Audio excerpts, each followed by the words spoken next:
Peace. This is going to be a channel message for Scorpio, Virgo, Capricorn, Pisces, Aries, Leo, and Libra. Okay, take this message however it resonates. I read energies, not gender, but I definitely try to interpret the messages to the best of my abilities.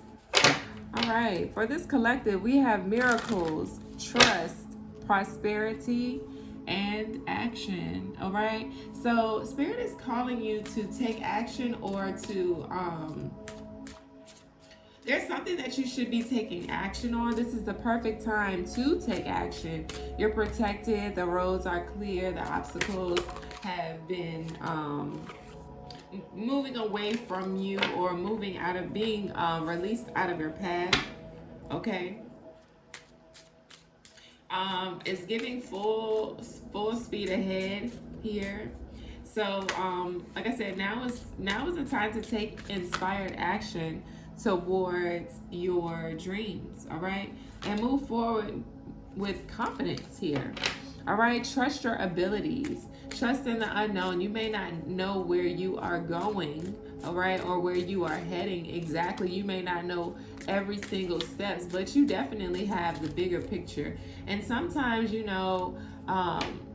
have to surrender to the unknown, all right, especially when we don't know exactly what steps to take here, all right, when we're being called to take action on something or to move in a certain direction here. But I will say that sometimes someone's faith is being tested here.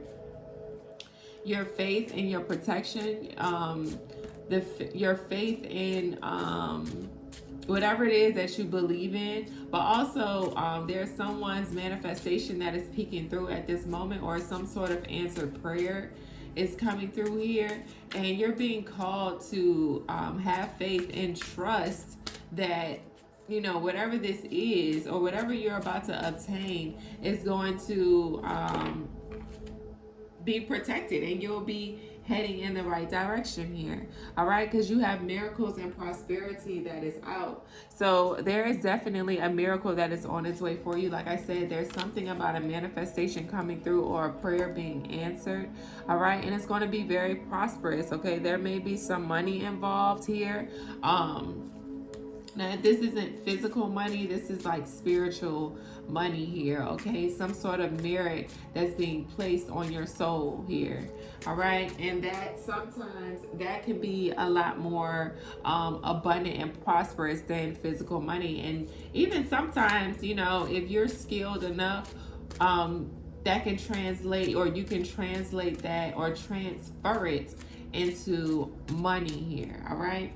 So we have the first card that came out here was mystical messages. Follow the signs. So I'm going to put that underneath trust, okay? Because you're being called to trust the messages that you're receiving right now, or to trust the signs that you're being shown and guided to right now, even if it's just even if there's something here about like intuitive downloads as well. So you may be intuitively picking up on something, picking up on a certain things that you need to do, certain places that you need to go right now. All right, and trust me, it is because your steps are being ordered right now. The divine is in control. Okay, you just have to surrender and trust that wherever you're going in the right direction.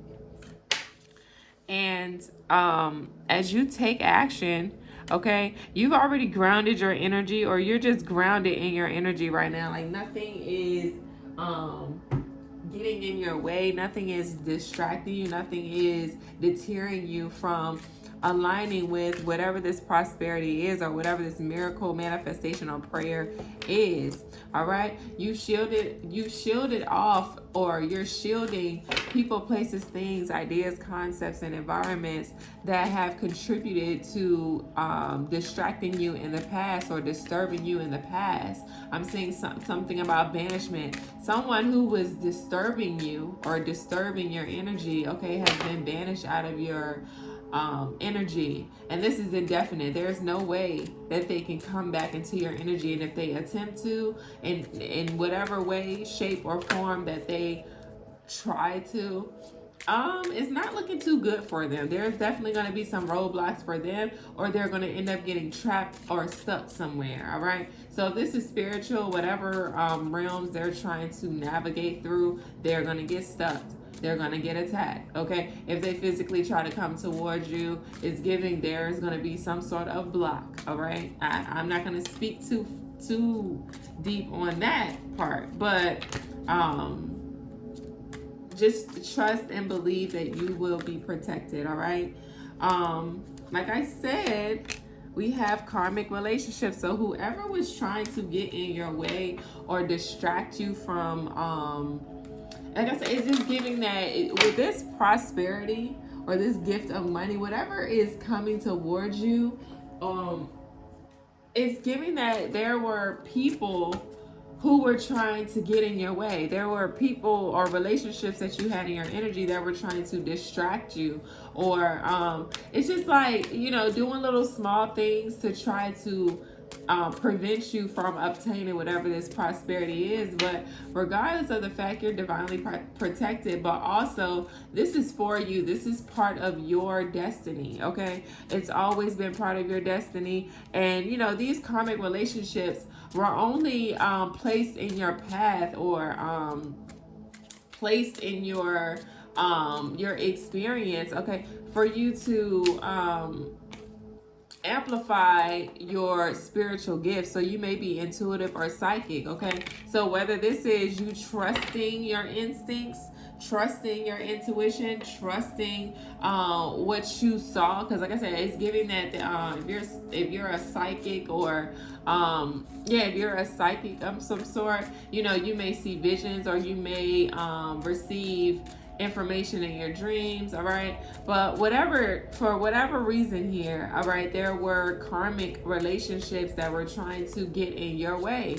Okay, jealous spirits. All right, people who were competing with you, people who didn't want this for you. Okay, people that just had this out for you. All right, they have been banished out of your energy, and any attempts to come back into your energy, honey, listen, it'll be handled. All right, it'll definitely be handled. And to whomever participated or contributed, trust and believe whatever protection that you have, or whatever spirit is trying to prevent you from doing, or whatever shielding you did or banishment you did, it has acted as a domino effect. So it's giving that whomever participated or contributed, you're being protected from them as well. All right, or your spiritual team or your ancestors are tossing them up, okay, for participating.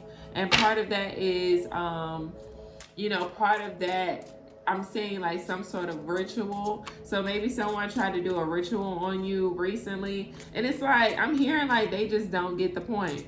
You know, they're fighting to the end. So it's, whomever is doing these things to you, you don't even have to worry about it. Focus on what all you need to do in order to be better. Focus on this prosperity. Focus on these miracles. Focus on your prayers.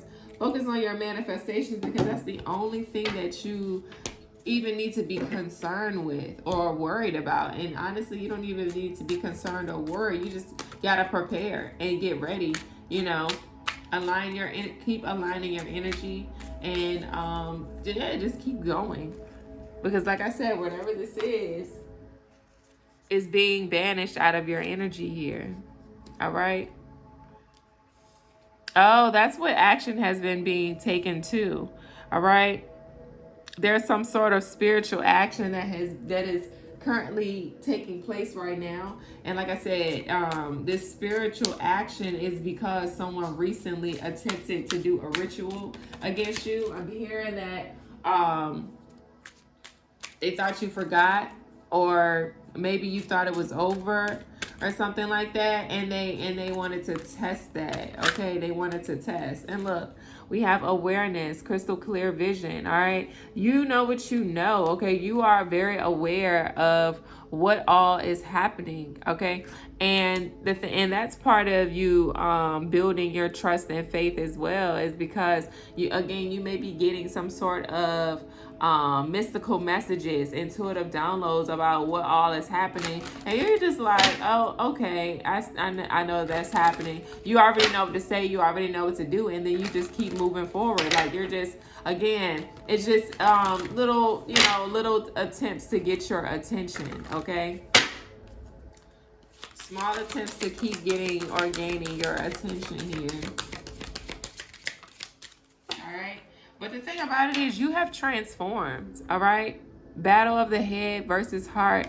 So honestly, and this may be contributing to these miracles coming in, because you have transformed. You're just, it's giving unbothered energy. All right, with this, you used to have this constant battle between, your head, your mind, things that were going through your thought processes, and also just thinking about, like, oh, well, how would this person feel? How would I feel? Or how am I feeling? Trying to gauge how you feel and what you're experiencing emotionally. But, it's giving that it's neither one of those. You're really locked in at this point. All right. So it doesn't, wherever your mind takes you, if it's not in a positive direction, if it's not taking you to a place where you can find peace, you're immediately getting rid of it, or you just checking yourself. All right. Or you're just observing it, and it's like, oh, okay. And letting it, and just letting it be released back. All right. You're no longer sitting with those thoughts, or sitting in your head. But also, you're not allowing your heart or your emotions. I don't know. It's giving that you might be a little cold at this point, but not cold in the way of you not caring. You're just not bothered by certain things anymore, or certain things just don't pull on your heartstrings like they used to. All right, so we have divine creativity, receiving cosmic intelligence. I'm going to put that under prosperity because, okay, this is where your prosperity may come from. Creating things, okay, in a divine way, all right, or just receiving some sort of cosmic intelligence. Like I say, you were receiving some sort of mystical messages, all right. So whatever these mystical messages is, whatever these intuitive downloads are, okay, you're receiving some sort of divine intelligence, or you're just heavily connected to source. Like, it's giving that you don't have to go through third-party energies to get to source. You can go directly to the source and exchange whatever it is that you need to exchange, and you're good.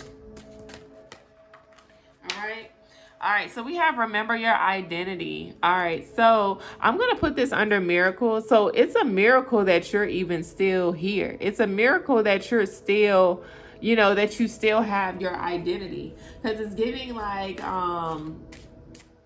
something about like mental, okay? Because this whole experience is mental. It's about the mind, okay? And if you can penetrate someone's mind, or if you can control someone's mind, you have them. They're yours. You're in control. But it's giving that someone made some sort of attempts to control how you view the world, or they try to control your mind, like study you type of energy. Okay, study who you were, study your patterns, study your cycles, study your characteristics, study your whoever these people are. They were studying you, like studying you. All right.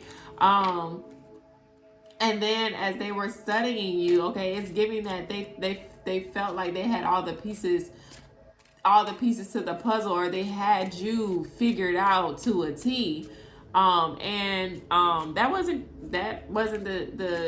the case. Okay, so as far as remembering your identity, okay, every time someone attempted to distort your view about the world, or distort your how you felt about certain things, or just trying to just constantly like put you through all of these tests, you always remembered who you were. You weren't willing to wear a mask. You weren't willing to alter or change how you felt, even in your moments where you may have been perceivably wrong, or you may not have had all the facts. You never let that define who you are. You never allow that to distract you from figuring out who you are, or growing deeper in who you are, growing deeper in your knowledge, okay, obtaining wisdom, gaining information. All right,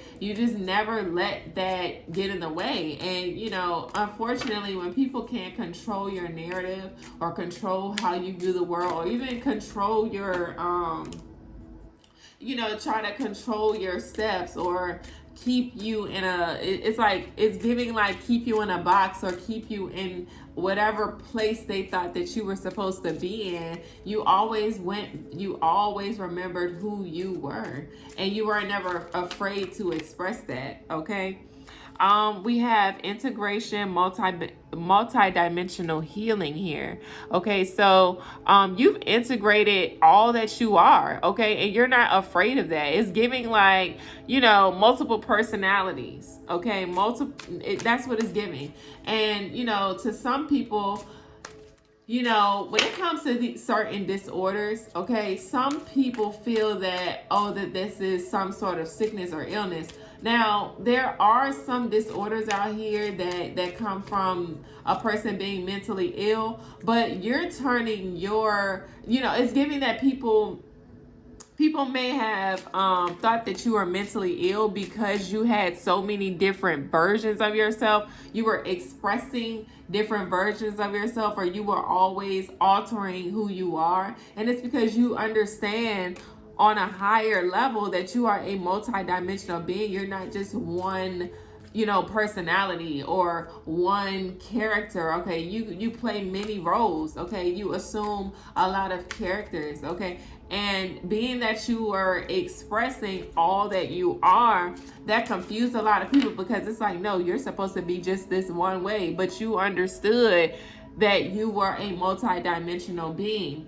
And with being a multi-dimensional being here, or multi-dimensional spirit, okay, you people may have assumed that you were mentally ill with multiple personalities. All right, and the thing about it is, the people who tried to or attempted to use that against you, like, oh, she don't know who she is, or she doesn't know this, or he's always switching up, or he's always got something going on, or he doesn't know who he is, or whatever. Okay, you understood spirituality on a completely different level, and unlike some people, you were able to control these personalities, control these traits about you, control these characters. Okay, where there were people who were trying to handle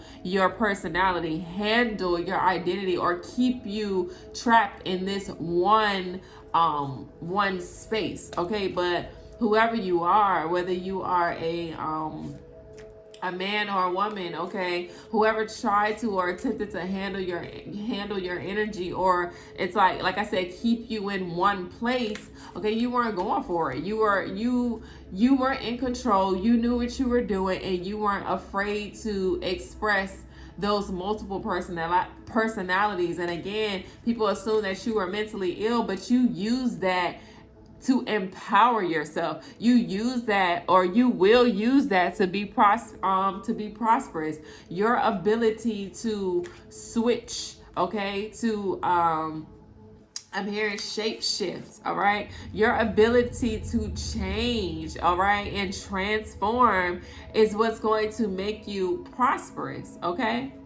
So if you are the type of person where you know that you have multiple personalities and things like that, you know, some people look at it like as if it's supposed to be this bad thing. But in my personal opinion, that has nothing to do with this reading, but in my personal opinion, people who assume like one certain role, or they identify themselves with one specific thing and they hold on to that, I feel like it gives robot, it gives artificial, it gives like inauthentic, because no one is the same way forever. Okay, and if you assume that role forever, that's what a lot of people are used to, where, you know, you see someone come up in a certain way and they identify themselves with that forever. You know, they're successful in one arena and they hold on to that forever,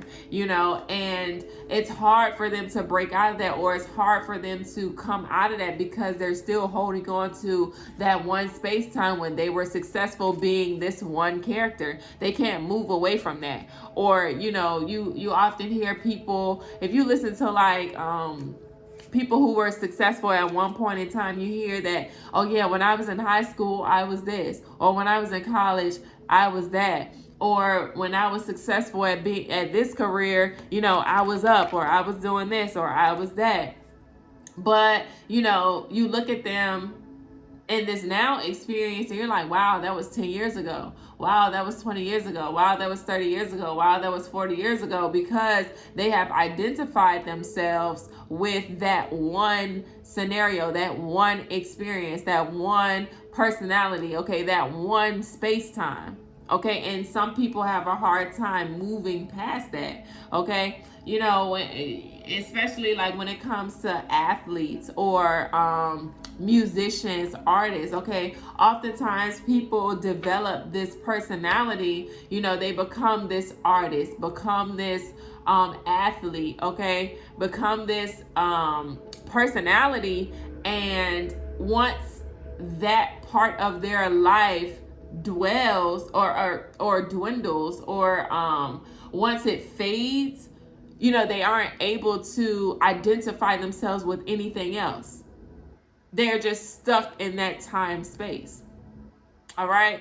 And, you know, for you, it's like, okay, I was successful at that, but that's not all that I am. I'm still alive. I'm still here. You know, there's got to be more to me. And that's part of this multidimensional healing, all right, that you have, or that you hold. And that, honestly, that may intimidate people, but that's how you're going to be prosperous, having your multiple personalities and being able to control it, and not allow your multiple personalities to control you, or not allowing other people to use that against you in a negative way to bring you down, or to attack you, attack your character, or just I'm picking up on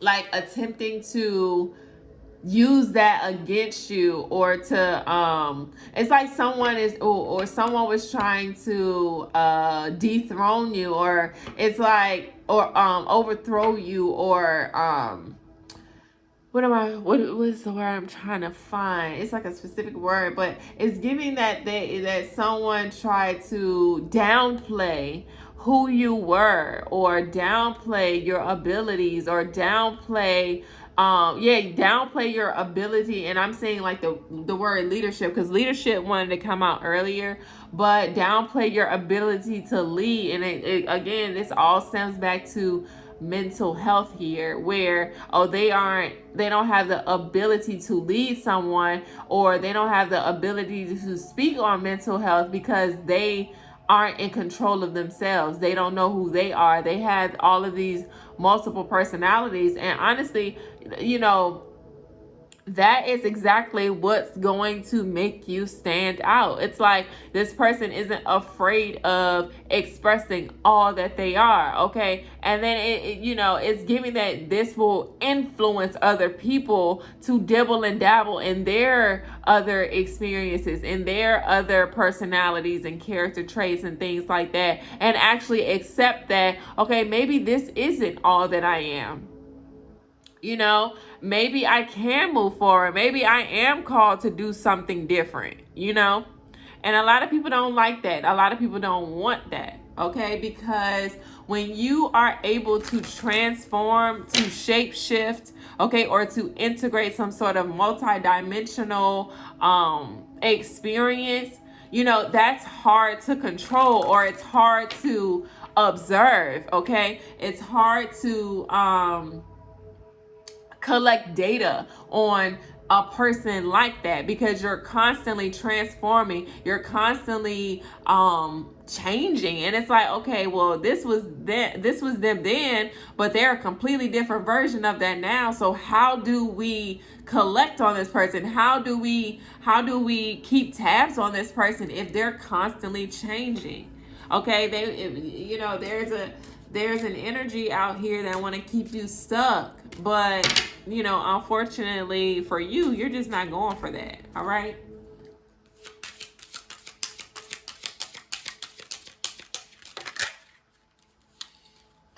All right, so we have the Queen coming out. Feminine twin. I mean, not feminine twin. There's a feminine twin card in this deck. Divine feminine. So you may be in this divine feminine energy. This may be for a divine feminine, all right? But regardless, I'm just going to say that whoever you are, you're in your divine feminine energy here. And divine feminine energy, the feminine aspects of who you are, because we are, again, we're not just female or male, okay? That's how we identify ourselves. However, okay, if you have feminine aspects or masculine aspects, which we all do, okay, and then sometimes those feminine and masculine aspects merge together into one faculty or one entity, which is you, okay? And sometimes we separate the two and forget that again, that we are all of these things. We aren't just one-sided. We just don't have one side, all right, to us. But it's giving that you're in your feminine aspects, which are the shadow characteristics of your personality or of your design, okay? So there may be some hidden aspects that you're starting to come into and realize. But also with the feminine aspects, that is or that can be symbolic to, again, your intuition. We were talking about your intuition, trusting your intuition, all right? And trusting the messages that you're receiving from the divine, okay? Feminine aspects are receptive, okay? They're magnetic. They draw in. So if you are drawing in, that's like the quality of the moon, where it draws in energy. It's like a magnet. It controls the tides, okay, and the wave. It controls the motion, the flow of the ocean, all right? Depending on how powerful it is, depending on how calm it is, all right? So that's the energy that you're giving right now, where you're able to control the tides and waves and flow of your ocean, of your life experience here, okay? All right, and then with the Queen energy, all right, that's you being able to have some sort of authority over your life as well, okay? Some independence, okay? We have 8 energy mirrored here. That's Scorpio energy. That's hidden aspects, okay?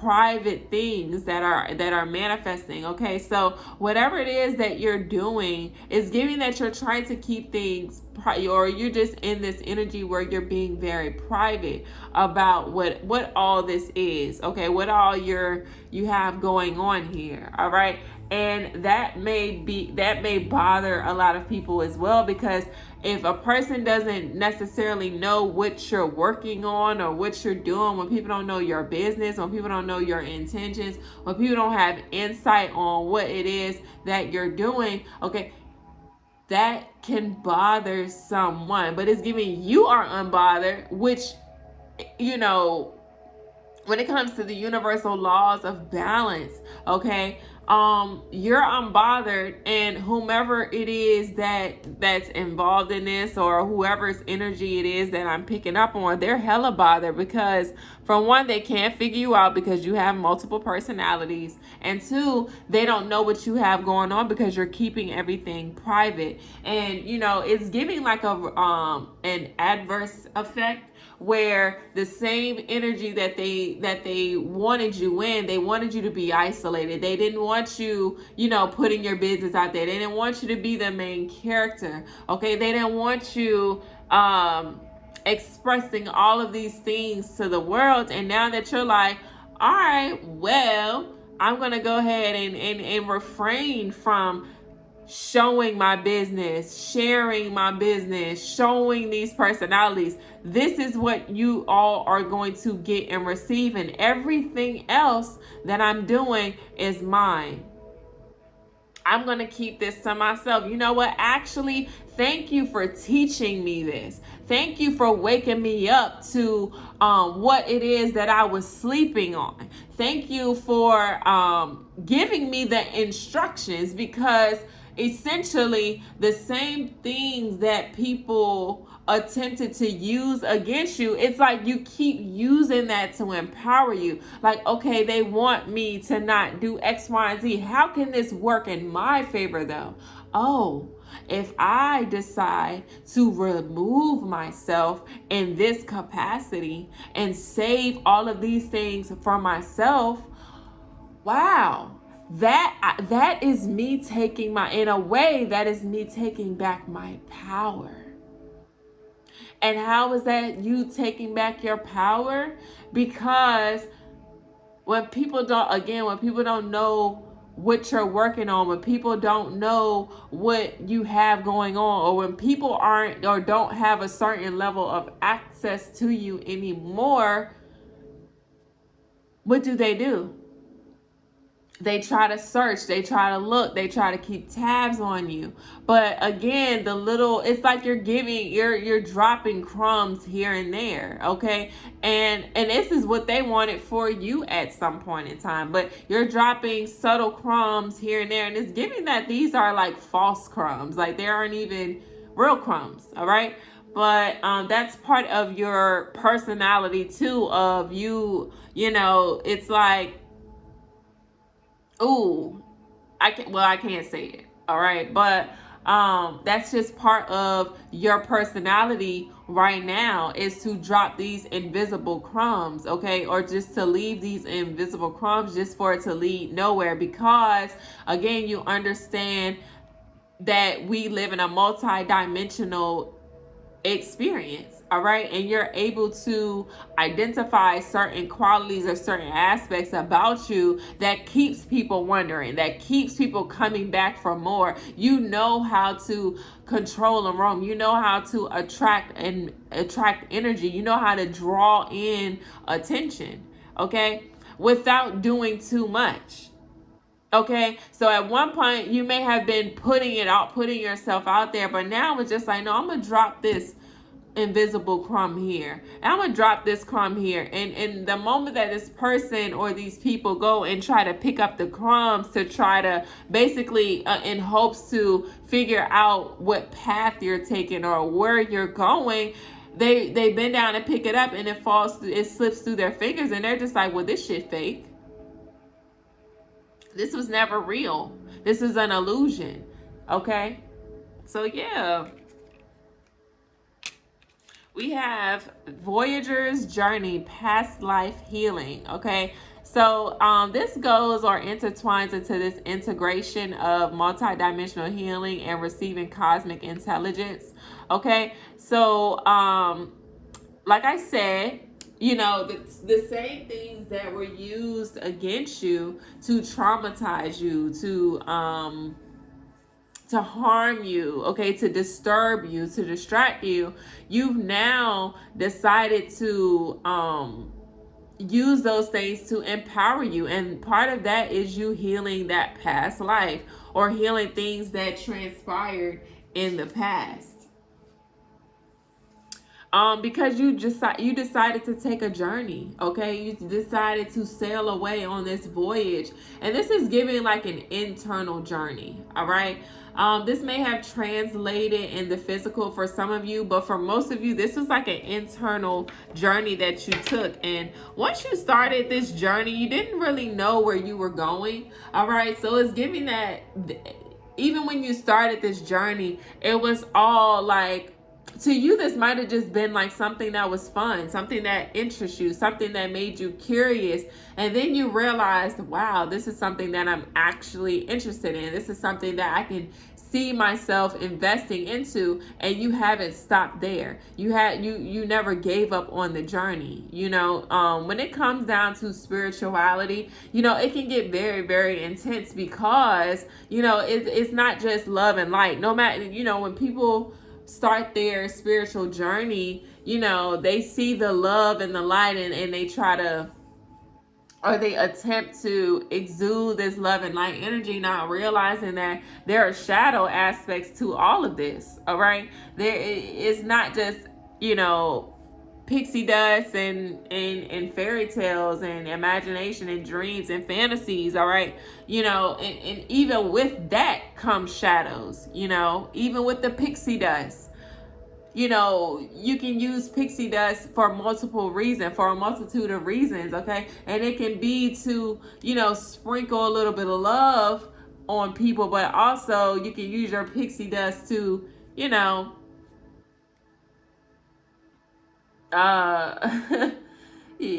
to distort some things. All right, but whatever it is, you decided to take this journey, and you haven't given up on yourself. You haven't given up on your journey. Okay, you haven't given up on God. You haven't given up on your spirit guides. You haven't given up on your ancestors. Okay, you haven't given up on your people. Okay, whoever your people are.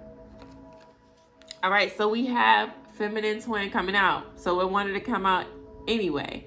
All right, so we have feminine twin activating your higher self. So again, I said in a reading, I think it was like 3 messages ago.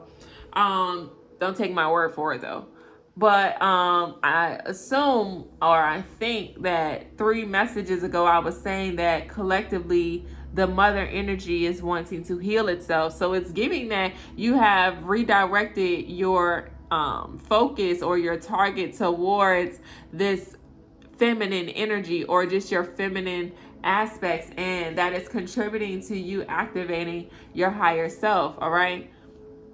And part of that, again, with the crown chakra, we have the crown, where we have queen as well. But with the crown chakra, that's where your intuition, when you receive like some sort of cosmic intelligence, but your intuition, it kind of translate into these codes, or this information that you receive. Okay. And we do have the upper crown, all right, where it actually acts as like a cord or a light. Okay, there's a light that shines from like above your crown. There is something that sits, or there's a vortex that sits, or a portal that sits above your crown. All right, and when it's open, it can receive those downloads, or it can gift off certain information as well. But it's like a light source. It's like a powerhouse in a way. And you know, you have to be in a certain frequency to be able to allow that to happen. All right. Then you have your throat chakra. Okay, speaking, and with speaking, when you speak outwardly, okay, people assume that that's like a masculine trait, to speak with authority or to speak outwardly and things like that. But what people miss is that, when it comes to your vocal cords, or when it comes to the vibrations in your voice, okay, the frequency of your voice, it is actually receptors, okay, that is allowing you to even be able to speak, okay.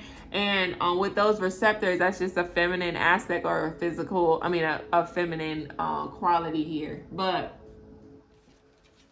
regardless of the fact, you're using your throat chakra, all right, to activate certain things within you, or to activate your higher self.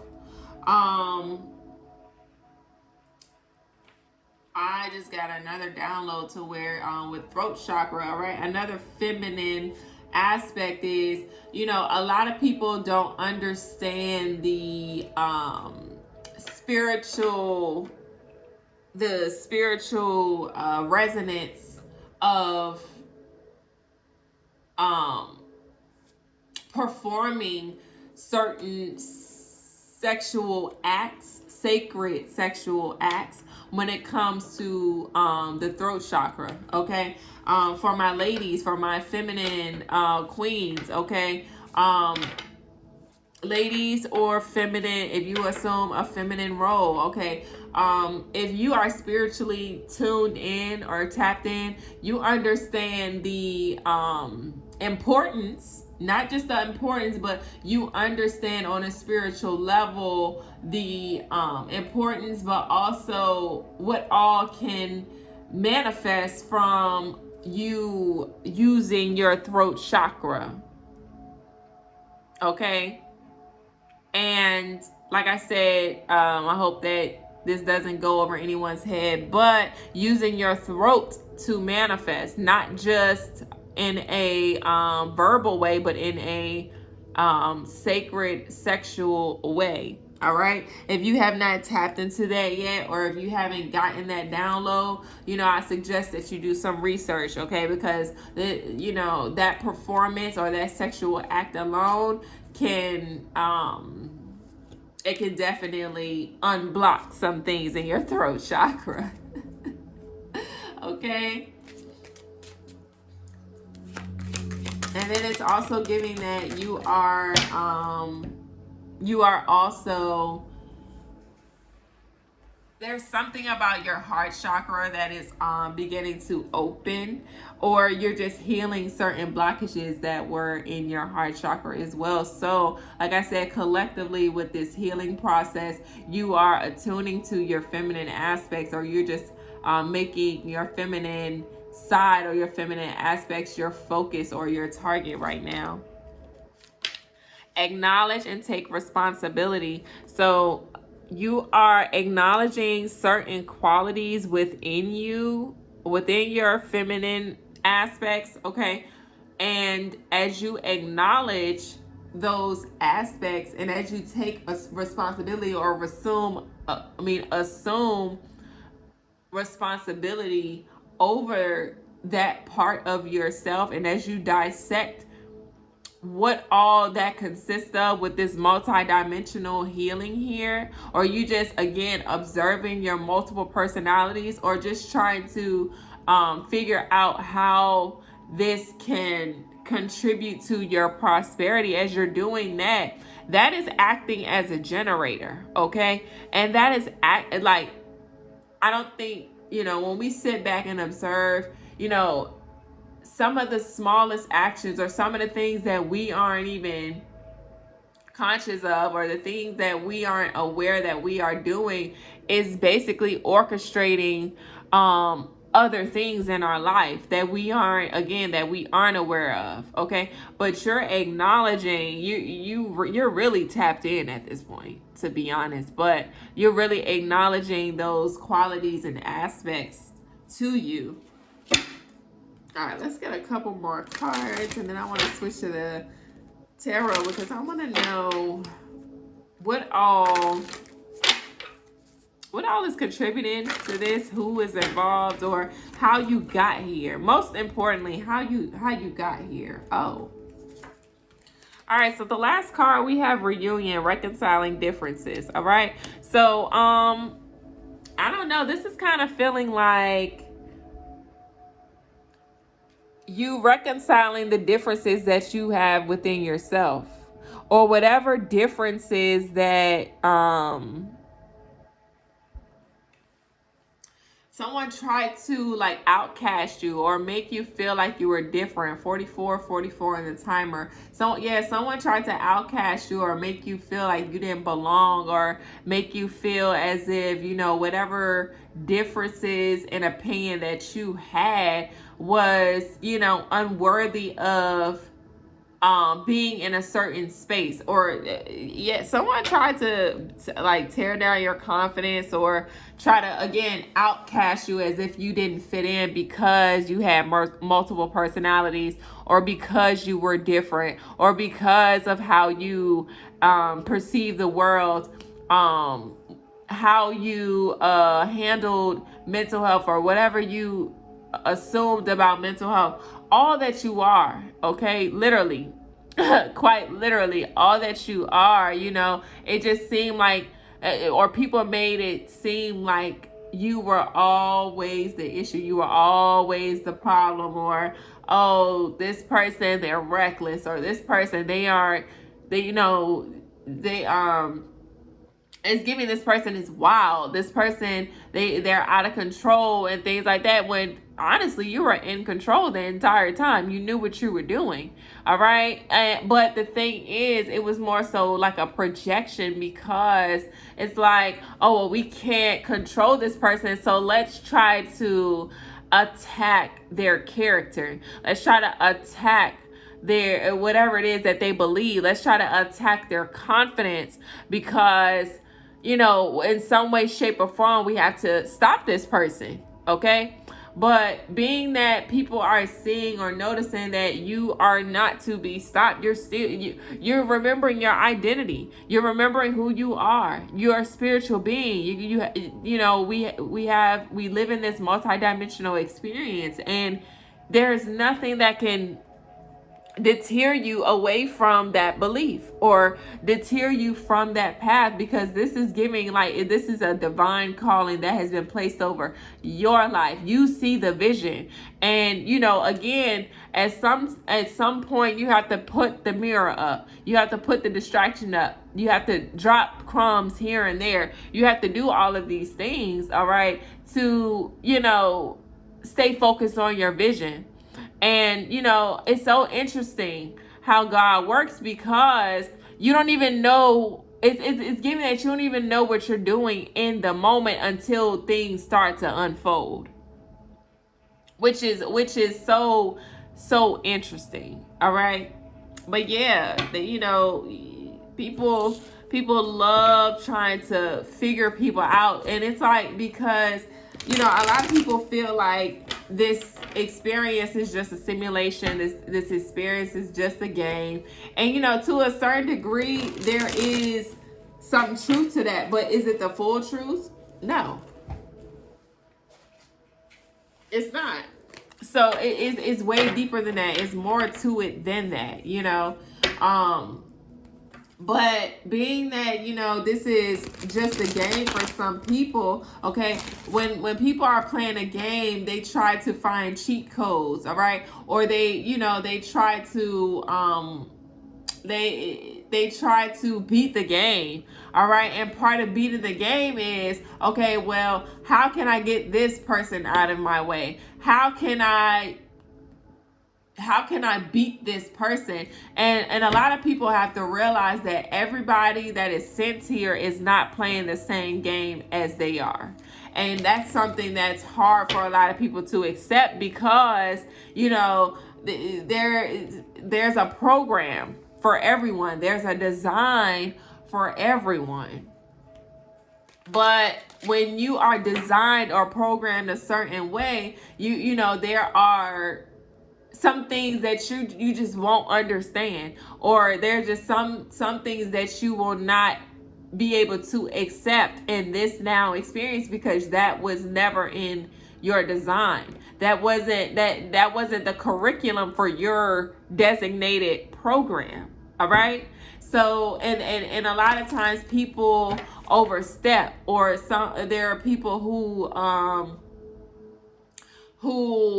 don't again, they don't understand that concept. So with them not understanding that concept, and they can't understand why they can't affect you, or why they can't beat you, or why, why is it that who is this person, who sent them, who do they work for? Everybody's not working for other people. Everybody's not playing the same game as you. Everybody's not programmed like you were. Or everybody's not taking the same program as you are. Everybody isn't subscribed to the same lifestyle that you are. Okay, everybody's design isn't going to match yours. And it's hard for some people to accept that, because again, you specifically weren't designed to receive this, or receive what all is happening here in this now experience. Everybody wasn't sent here to play the game. And it's hard for people to acknowledge that as well. Everybody's not playing the game.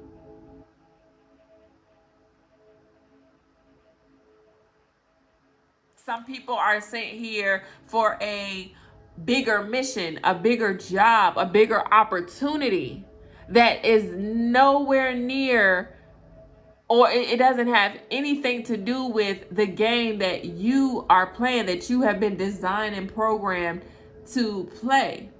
And again, there is a collective group that wasn't sent here to play the game. However, they were sent here to act as a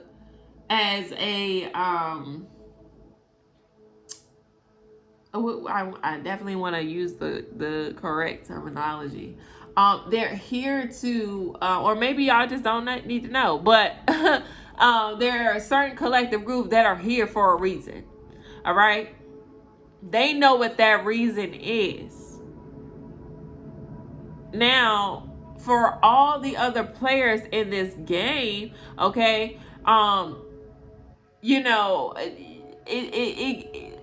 it gives these people something to do, or it makes them feel like it's something to do. All right.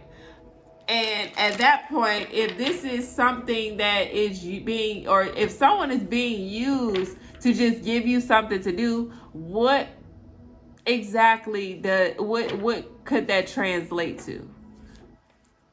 They were they were sent here to either teach you something, or they're acting as a distraction. And oftentimes, I always say this on my Twitter account: when all eyes are on one target, one subject, okay, one event, when all eyes are on this one thing, I can guarantee you that is just a distraction. There are other things that are happening in the background that you aren't paying attention to. It's like the messages are there, the answers are there, the instructions are there, but to some people that can be intimidating, because what do you know that I don't know? So now I feel that I need to come to you for the information. Okay. Mind you, they disqualified you in the beginning. You weren't valid. But when a person takes out, every single day, they're taking out time to invest into this one thing that at one point was disqualified and not valid. All right. Again, people assume that, okay, this is where I need to be going, but in all reality, just a distraction is just a distraction. He or she was just a distraction this whole time to teach you a lesson. Now, whatever that lesson is, who knows? It's different. It's literally different for everyone. But while, it's like while this person is planted into this space, all right, there's other things that are happening in the background that people don't pay attention to because they're distracted by this little glistening glitter sprinkle, this thing that appears to be very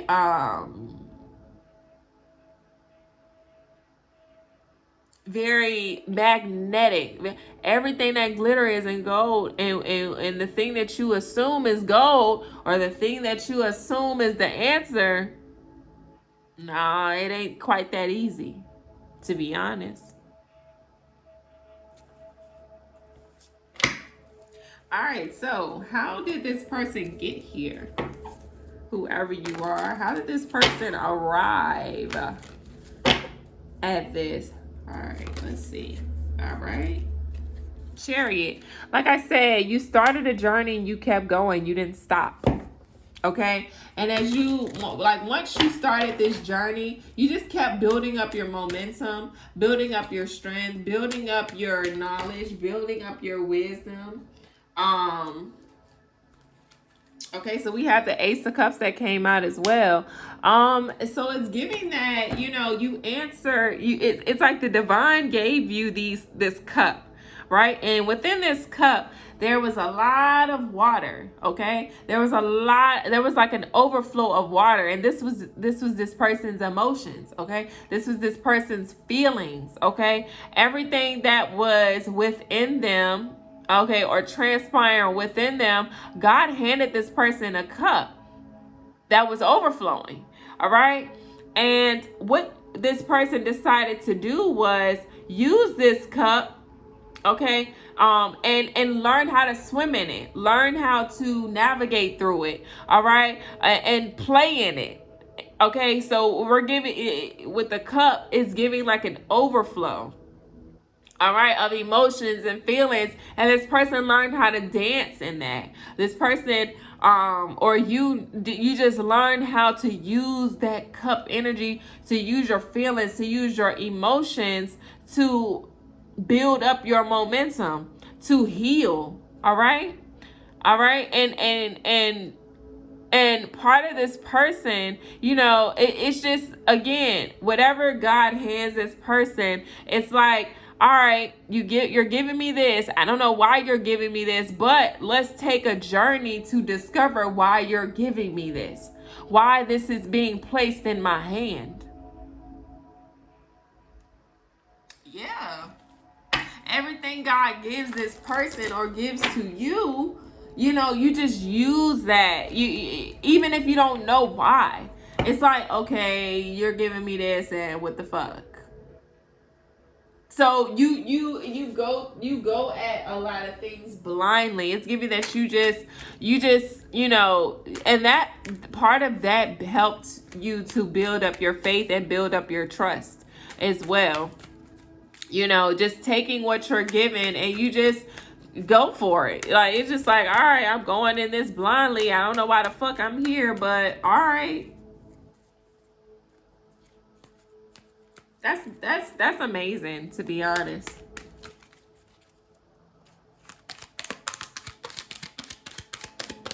And this is only going to resonate for certain people here. All right, so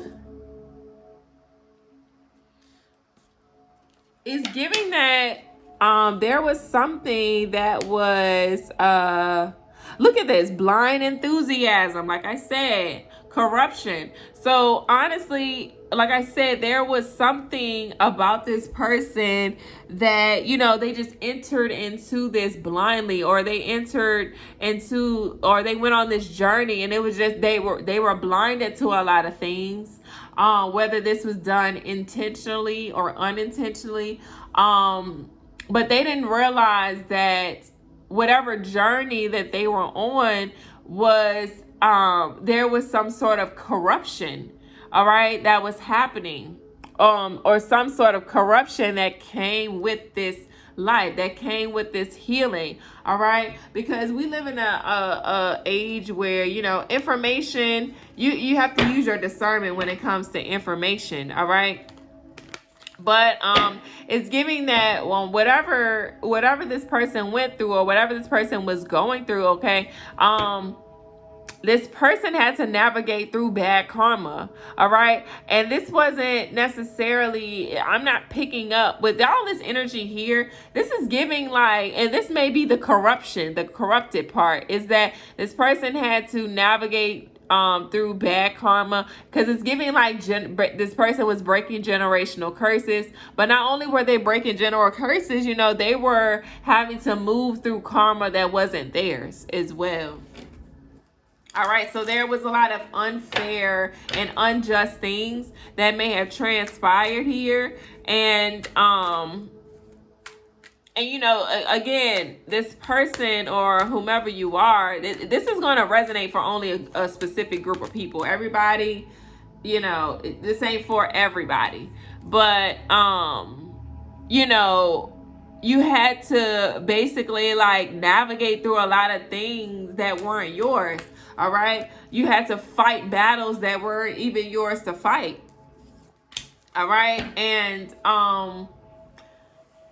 like I said, if it's like a generational curse, this is giving that you had to clean up things that your parents did, clean up things your grandparents did, clean up things that your aunts and uncles have done.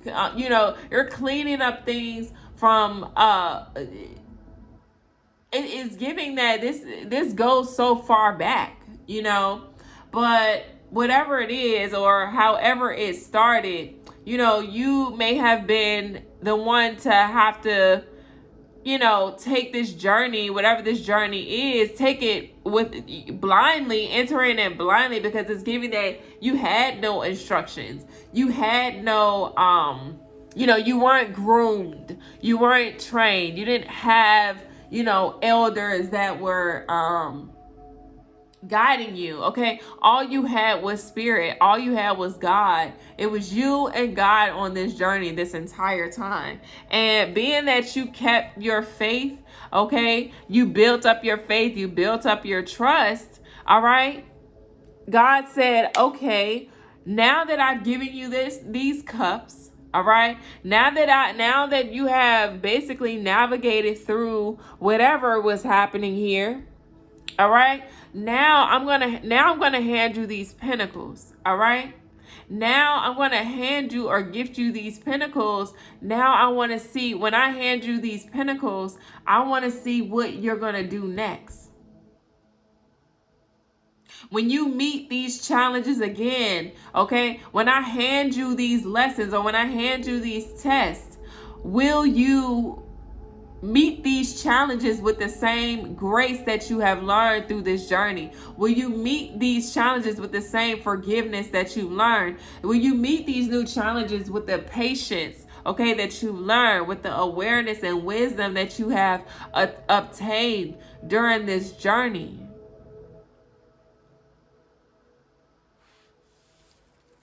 Will you focus on yourself? Will you pour into yourself? Will you practice self-love?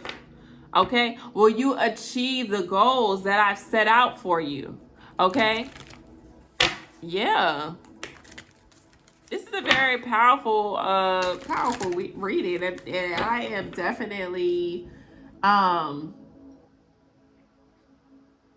definitely grateful to be able to channel this energy. All right, so we have Emperor on the bottom of the deck,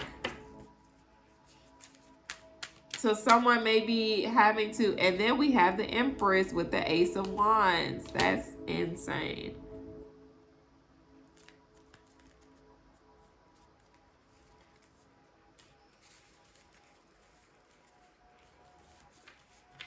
All right, so we have the Emperor. I put it back in the deck.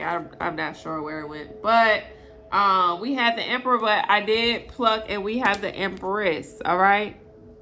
So not only are you standing in your authority, but you are in this Empress energy. So we have the Divine Feminine that came out, and then we have the Feminine Twin. So you are an Empress, okay? Or you are assuming the role of an Empress at this very moment, okay? And this is something that you have had to learn along your journey as well, is how to exude this Empress energy, how to stand in your power and be fruitful and abundant, okay? Learning how to multiply what God gives you, learning how to use what God gives you, and that is your gifts, your skills, your talents, your abilities, all right, to multiply your pinnacles, all right? So part of that is, you know, again, you having to learn how to use your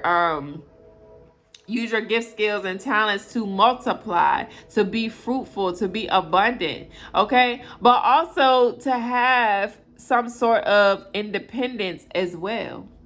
All right, because the Empress is an independent source, okay? She is the powerhouse, all right? She, you know, she's very, very abundant, all right, and successful, but she do so by her own means. She's ruled by Venus, okay? Or she's the ruler. Well, I'm not going to say she is the ruler of Venus, but she definitely got some ties to Venus, okay? When the Empress says, hey, Venus, I need an offering. Hey, Venus, I need some money. Hey, Venus, I need X, Y, and Z. So shall it be, okay? And then we have the Ace of Wands, and it's because God has given this person the power and authority to do so. And this person was ordained to be able to do this because this person has gone through multiple versions of healing, or multiple, I'm hearing like multiple rounds of healing. So it's giving that it's like round after round after round. You may be a Scorpio, or you may have Scorpio placements, okay, in your chart, but whomever you are is giving that you just kept like, it's like back to back to back to back. You were having to basically die and be reborn. Then you would, you know, as you were being reborn into this beautiful butterfly, it's like, oop, now I've hit something else. Now I have to heal that. Now I've come into the awareness, or became conscious of a deficit that was preventing me from being able to be in this Empress energy, to have this power, to reclaim this power, to use my pinnacles, okay, and to you know, dance in these cups. All right, it took a lot of work, all right, a lot of healing. And with this multidimensional healing, you know, you've had to discover all of these personalities, but not only did you have to discover these personalities, you had to find the deficits within all of these personalities. And like I said, it's like the Scorpio Phoenix. Like, you had to go through like different versions of Scorpio, because Scorpio has 3 different versions of themselves, all right? So it's giving that you went through 3 rounds of this. Three rounds consecutively, where, you know, you've had to you kept revisiting certain things, or you kept having to go through the same cycles or the same patterns. And it's because you know, God really had to break you down to build you up. That's what it's giving. All right. Every time you felt like, okay, I've healed that, I've gotten to this certain point in life, all right, I'm good. And then you awaken to another personality, another trait, another deficit, or another blockage. And it's like, God damn, now I got to start this healing process all over again. All right. And when you were in it, it was just like, God damn, like, what am I doing wrong? You assume that it was bad karma. No, it was just things that you were having to navigate and move through that wasn't even yours. But along the way, you may have picked up those traits, picked up certain things that were not you. And those traits or whatever it is that you picked up over time would have prevented you from being prosperous, from being successful. It was the blockage to your miracles and manifestations and prayers coming through. So again, it's given that you had to go through 3 rounds of this. And, you know, with going through these 3 rounds of this healing process, you know, there parts of you had to die off. Okay, you had to kill off a lot of parts of yourself. Okay, and then rediscover your identity, or remember your identity. Okay, and then you circle back around like, all right, I got that, we good. And then it's like, all right, now you're blossoming again, now you're blooming again, now you're being reborn again. And then you come through, and then you arrive at yet another deficit, another block. And it's like, well, fuck, I thought that we already went through this before, I thought we already did this before. Nope. It has intensified, okay? Because Scorpio energy is very intense. So it just intensified for you. So then it was just like, all right, well, round 2. Okay? Now, well, I'm not going to say now, because this is all giving past energy, all right? But then you went through round 2 of it. And you went through it, and it was more intense. And it was just like, all right, well, what the fuck is happening now? Like, what did I do wrong? Again, you're thinking this is bad karma. No, you had to release things that were not yours, all right? Then you came around, you healed that, you know, you were good. And then you started to blossom again, be reborn again. And then you're like, all right, well, this gotta be it. No, round 3, okay? You were getting dragged. I ain't gonna hold you. It's giving you were getting dragged and torn the fuck up. But it built up your strength. It built up your character, and it helped you build your momentum. Why? Because when the moment arrived for you to break through, you would have the strength, the endurance to break through without resisting, without being held back, without something distracting you, without you feeling like, oh shit, I missed something, I missed a step, or I didn't complete this, that, and the third, I didn't get to say this and that, I didn't get to do this or that. No, you would be able to break through, okay, build up that momentum and that strength, okay, and that endurance to finally break through whatever this is. And once you broke through and entered onto the other side, you would be okay with it without looking back.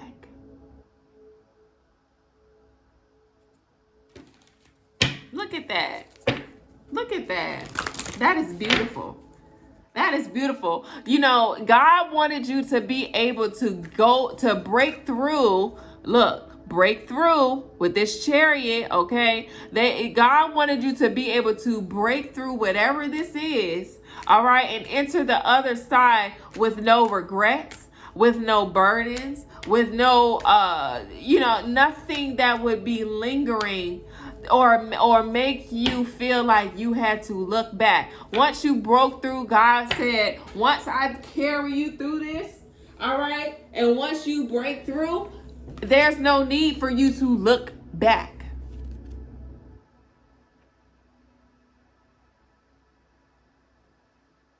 Okay? No reason. Because at some point in time, this was the energy that you were in. So when I picked it up the first time, it was like this. But then when it fell and I picked it up, it was like this. So, again, we have the strength card. You had to build up your strength. Okay? But when I picked it up the last time, it's giving that at some point in your life, all right, you were way too kind to people. Way too kind. Okay? This is also saying, do not use force. Okay, you had to practice some sort of patience during this time.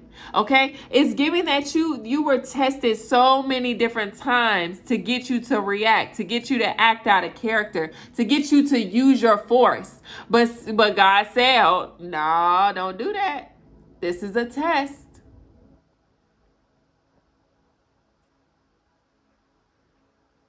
Do not use your strength in the wrong way. Do not shrink back. Do not return back to that person that you used to be. So it's giving that, and one of your personalities can be very, very dark and very, very strong and very forceful, almost abusive. Okay?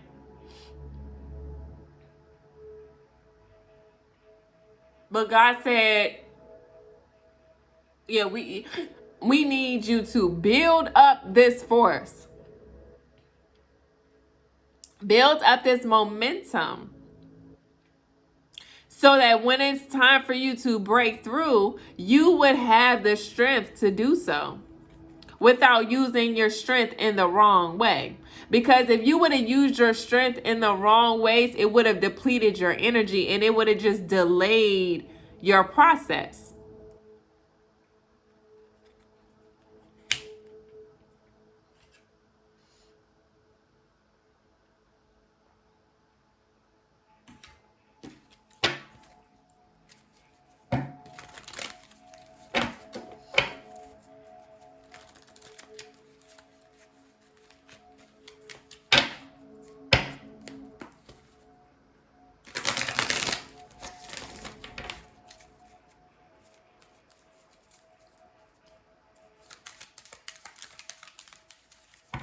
What did I say?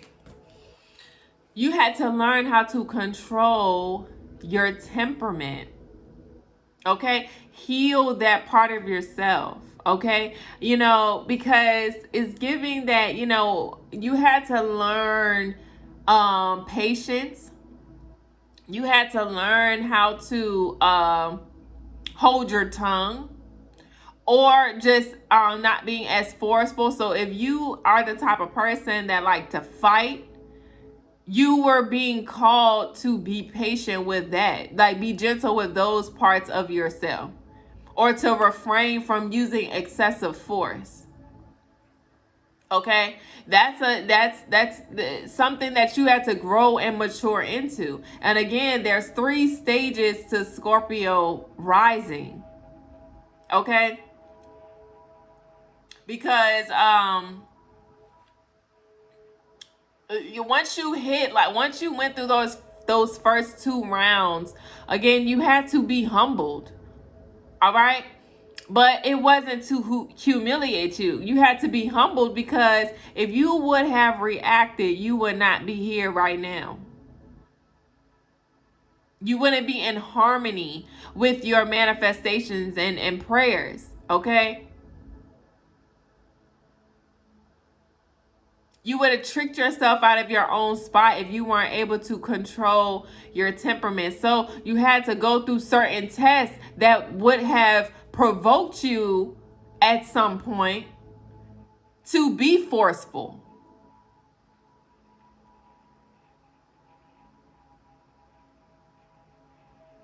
But you've healed that. You're healing that part of yourself. So that you won't be, so that you won't have such a big reaction. Because if someone can get you to react, they have control. So we have reconciling differences, and then we have reconcile. So again, with you reconciling these differences within yourself, okay? Reuniting with yourself, remembering your identity, remembering your power, calling back your power, and standing in that authority, you will achieve what it is that you're set out to do. But whatever arena you're about to enter, or whatever level you're about to rise up to, or whatever direction you're heading, okay, you're gonna have to hold your tongue sometimes. You can't go around beating people up every time they trigger you. You can't swing off on people just because people are going to test you. Don't think just because you leveling up that all your problems are gonna go away. No, you're freeing up your hands, or you're freeing yourself up from this level of chaos, or this level of test. You passed that test, okay? You were challenged and you passed. So now you're leveling up. So as you're leveling up, as you're graduating, okay, trust and believe there are going to be some assholes that are going to test you. It's going to be some people that's going to feel like you don't deserve to be in the rooms that you're in. There are people that are going to downplay you. There are people that are going to spread rumors. There are people, again, they don't know who you are when you enter into these spaces and places. They don't know why you're there. They don't know who you work for, who you don't. They don't know you. But they are playing a certain game.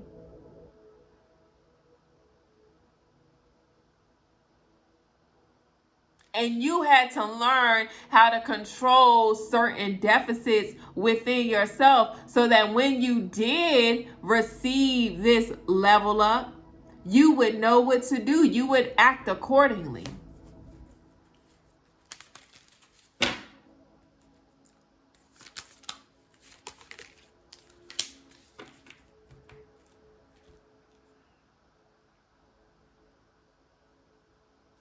All right, so we have the Four of Pentacles coming in. All right, so you're going to come across people who, who are very possessive, who like to hoard their materials, hoard their money, hoard certain things, hoard information. And these are going to be very successful people, or people who have a higher status with this Capricorn energy. Yeah, you're going to meet some very, very important people. But as you meet these important people, and as you graduate and level up, okay, you just have to, again, be mindful of your steps. Be mindful of your tongue. Be mindful of how you react.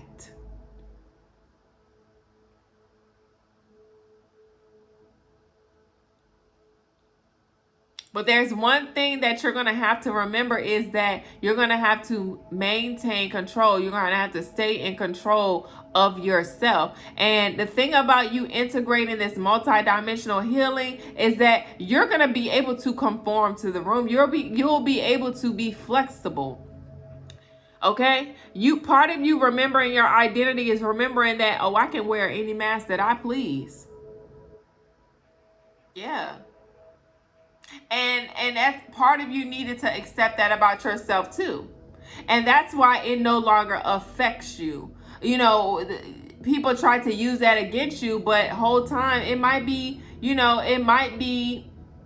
one of your gifts, being able to wear multiple masks and still maintain your integrity, and still be loyal, and still be trustworthy, and still be dependable. And see, that's the difference between you and a lot of other people, because when it comes down to it, a lot of people wear masks and they forget what mask they were wearing, when they were wearing it, and who they were wearing it around. And it causes some people to lose that integrity, to be disloyal, to be deceptive, because they forgot what mask they were wearing. They forgot what story what storyline they were using. They forgot about all the lies that they told. They forgot about those small intricate details, but you're able to wear many masks and still be in control, and still you're an advanced being. You're very intelligent. You know how to alter things and manipulate things to work in your favor, but it's also going to work for the opposing party as well. Without losing anything, without anyone, you know how to make things work. You actually know how to control a room. Every single room that you walk in, you just demand, you just demand control without even saying anything. Your energy alone, it brings the room in order.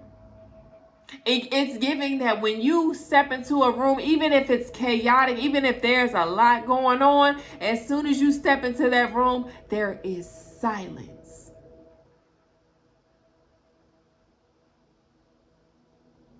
You grab people's attention naturally.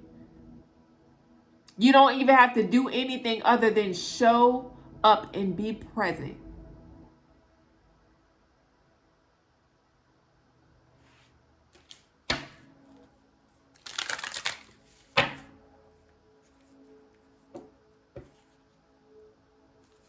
All right, so we have the Five of Pentacles in reverse. Okay, link spiritual power. Like I said, there was a journey that you went through or went on in regard to your spirituality, and you got dragged. Okay, you lost a lot of things on this spiritual journey, but it's like you didn't care because you were so focused on your spirituality that the material world did not matter to you.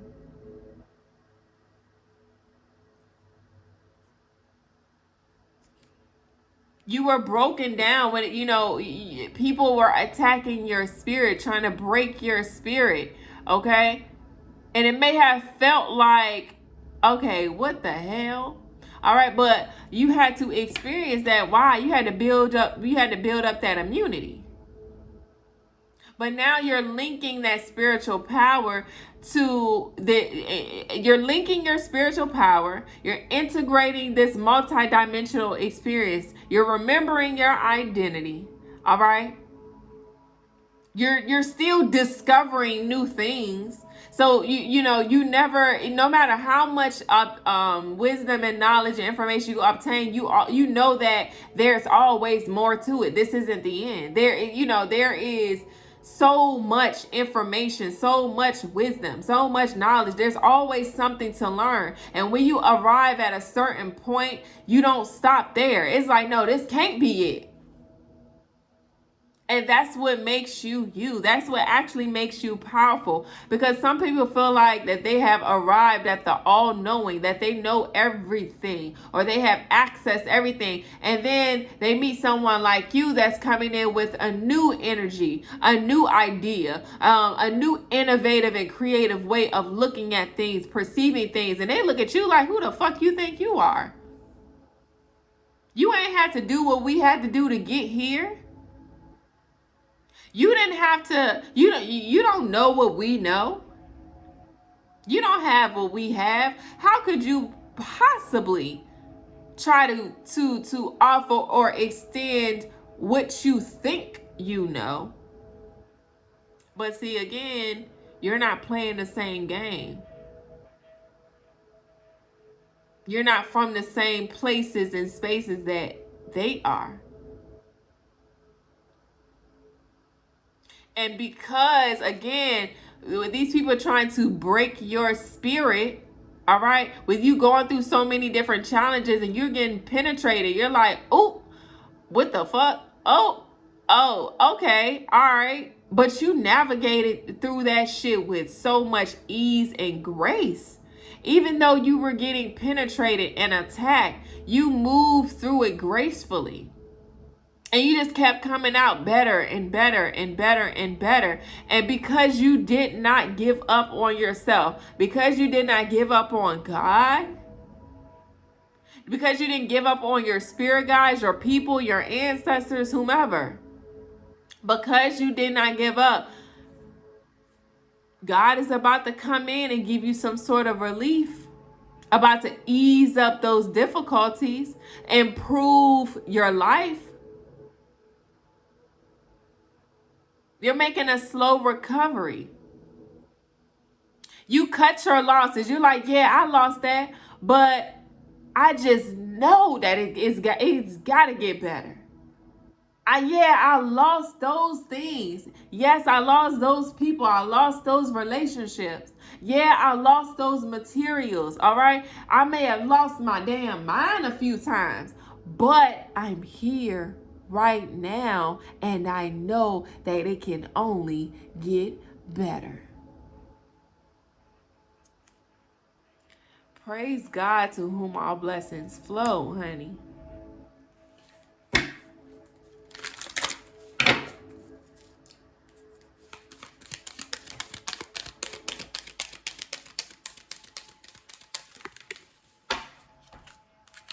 All right, so we have the Six of Cups here that is coming out.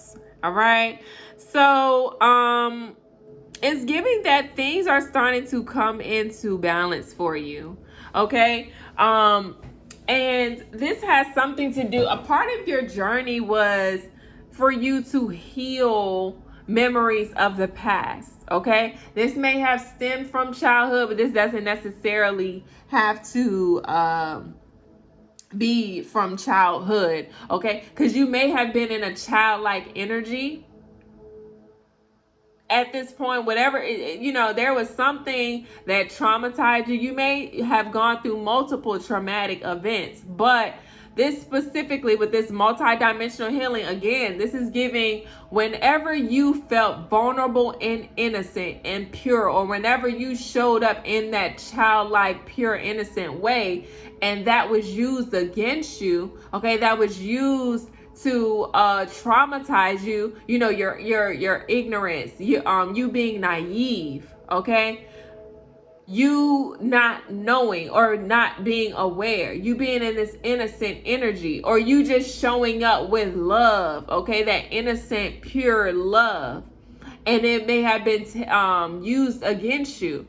All right. Whatever this situation or scenario is, whether it's giving like it's giving that you went through multiple situations, because like I said, with this Scorpio energy, all right, Scorpios go through the most betrayal. Okay, this is proven. Scorpios go through the most betrayal. They go through the most tests. Okay, and that's what makes Scorpio so intense. Okay, that's what makes their energy so magnetic, because throughout all of the betrayals, okay, throughout all of the guilt that Scorpio experiences, okay, because Scorpio has shadow aspects, all right, but Scorpio, the thing about Scorpio is that there's either there's only two sides to Scorpio, okay? But Scorpio endures so many different experiences, which makes Scorpio so wise. All right? So, when Scorpio endures some sort of betrayal, okay, because Scorpios, they are what we think Cancers are. Okay, Scorpio is highly sensitive. They are big lovers. Okay, they're like teddy bears. All right, Scorpio puts on this act. Okay, they wear this shell, this hard exterior. Again, what we think Cancers do, or who we think Cancers are, Scorpios, they wear this shell, okay, this hard exterior, but on the inside, they're all mushy and shit. All right? But they use that external shell to guard and protect themselves because they know how deep they can go. A Scorpio or Scorpios make the best lovers, the best partners, the best wives and husbands. Why? Because Scorpio will go to the ends of the earth with you. Okay? You can betray Scorpio and betray Scorpio. And part of Scorpio, the thing with Scorpios is that even when they experience betrayal, and even when they, you know, when they experience some sort of betrayal, somehow in some way Scorpio shines the light on themselves, and they're like, okay, well, what did I do to contribute to this? What didn't I do to make this better? You know, they often take the fall for every single thing. Okay, and with them taking the fall for, they assume so much responsibility, even if they're not expressing that outwardly. These are a lot of things that Scorpio hide in their shells. Okay, they may on the outside, externally, you know, you're thinking that Scorpio is deflecting, that Scorpio is guarding themselves, or they're trying to avoid certain things. Whole time they really just trying to get away from you because they finna break down. Okay, they finna crash out. So that's why Scorpio tend to deflect a lot, or it appears as if they're deflecting, or it appears that they are just, you know, oh well, they're rushing you to stop, or they're rushing because they experience very, very intense emotions, and before they crash the fuck out, they gonna go cry in the car first. All right, but you ain't gonna see it though. So Scorpios go through a lot in private. They process a lot of their emotions in private. But the thing with Scorpio, like I said, this is why Scorpio go through the most when it comes down to guilt and shame, mostly. They experience those emotions a lot because they assume the responsibility of everything that happens in their life, even if they don't tell you. Or even if they, like Scorpio, like to play shit off. They like to laugh shit off. But whole time on the inside, they're having a lot go on.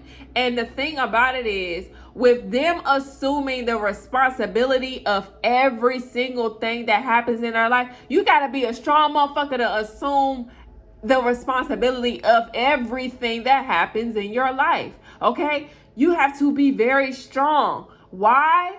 Because when you assume the responsibility, okay, because acknowledge and take responsibility came out. When you assume responsibility over your life, when you no longer point at people or blame others, and you just charge it to the game. Like, all right, I'm going to charge this one. I'm going to take this one to the chin. I'm going to hold that. Okay? Either it will turn you bitter or it will turn you better. Okay, so if you see a Scorpio that is bitter, okay, if you experience a bitter Scorpio, if you experience a Scorpio who's always in their shadow aspects, if they're lying and being manipulative and living a double life, or they're being sneaky, or they're just in those shadow aspects, it's because they have not filtered out all of those emotions that they have packed in their shell. They have not unpacked all of that stuff, and they're carrying around not only their shit, but everybody else's shit. Okay? If you meet a Scorpio that is healed, okay, that has made themselves better, and they just exude this light, they're very honest and direct. I'm going to tell you something like this. You meet a Scorpio that's telling you exactly how the fuck they feel, that's a good Scorpio. I ain't gonna hold you. That's a good Scorpio. If they just blurt out how the fuck they feel, or they're just, you know, they're telling you like it is, or they're just doing whatever the fuck they want to do, that's a good Scorpio. Keep that Scorpio around. A Scorpio that ain't hiding shit, hiding how they feel, hiding what they doing. Oh, that's a Scorpio that done healed some shit. All right, that's a good Scorpio. Why? Because they're no longer carrying around that guilt, that shame, okay, that embarrassment. They're not holding on to resentment. They're not regretting anything. They're like, you take me as I am or don't at all. because I'm good either way.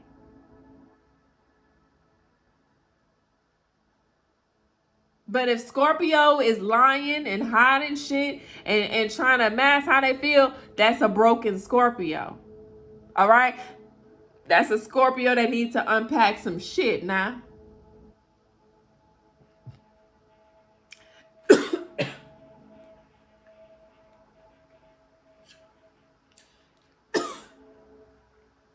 Okay, first of all, somebody ain't want me to get that out.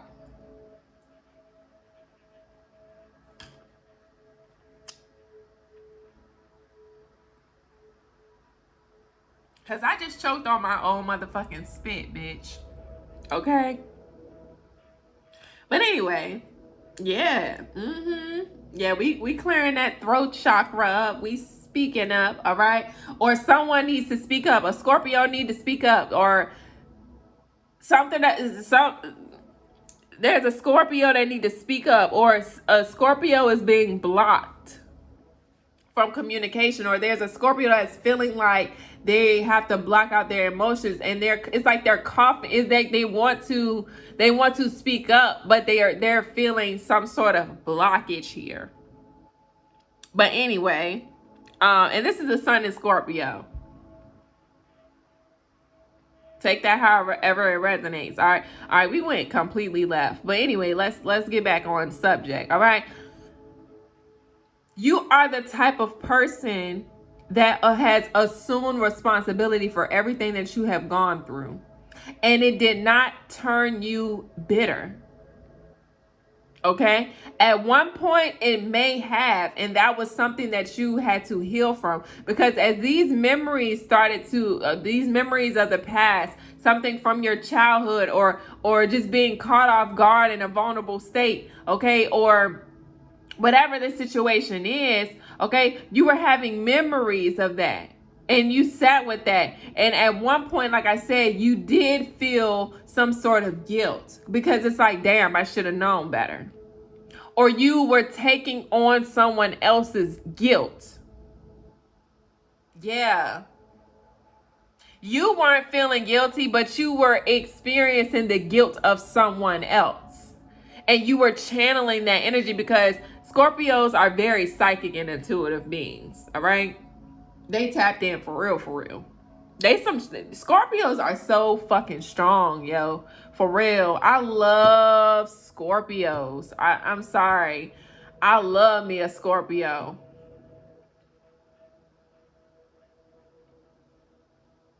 In its darkest times and its lightest times. Why? Because I have the spiritual wisdom and knowledge to understand why Scorpio went dark. Now, am I going to enable Scorpio? Fuck no. Scorpio already don't like motherfuckers telling them what to do. All right? Am I going to enable Scorpio through their darkness? No. Am I going to be a light in Scorpio's darkness? You motherfucking right I am. Okay? Yeah. But again, there was something that you were experiencing, okay? You assumed the responsibility of someone else. Or you went through multiple scenarios or multiple situations where someone wronged you. Someone betrayed you, but you assumed that responsibility anyway. You apologized anyway. You didn't feel guilty, but you assume that guilt from that person, okay, or those people. You weren't embarrassed about what the fuck you was going through, but you assumed that embarrassment. You took that up off that person, all right? You took off that shame that they were feeling. Again, you were channeling someone else's emotions. You were channeling something that they weren't able to do. You did what they could not do. And that was apologize. All right? That was, I know you feel guilty, but let me take that on because I know what to do with that guilt. You know, you're an alchemist. Scorpios are master alchemists. They are generators. They know how to transmute energy. So you took that guilt and you say, you know what? I know that you don't have the heart, the strength, or the wisdom to transmute this energy. So guess what? I'm gonna go ahead and take that from you. Because I know you're just gonna sit and dwell in it. I'm gonna take that up off of you. And I'm gonna process whatever this is, and I'm gonna use that to empower me to make me better. I know you're embarrassed about what you did.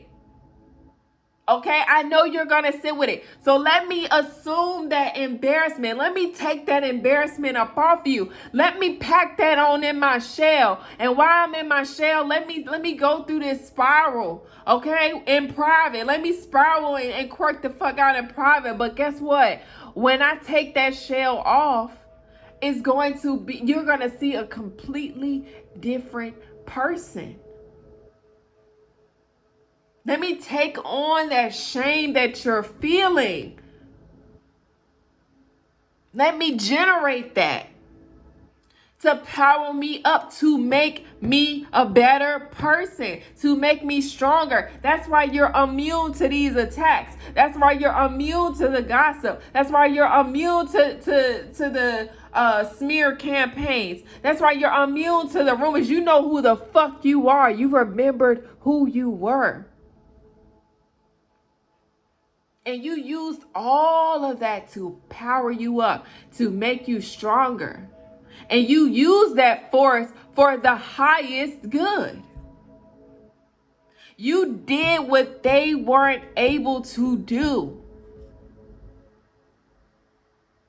And when that happened, they figured, oh, we can use this. Use it for what? You can't use it for what?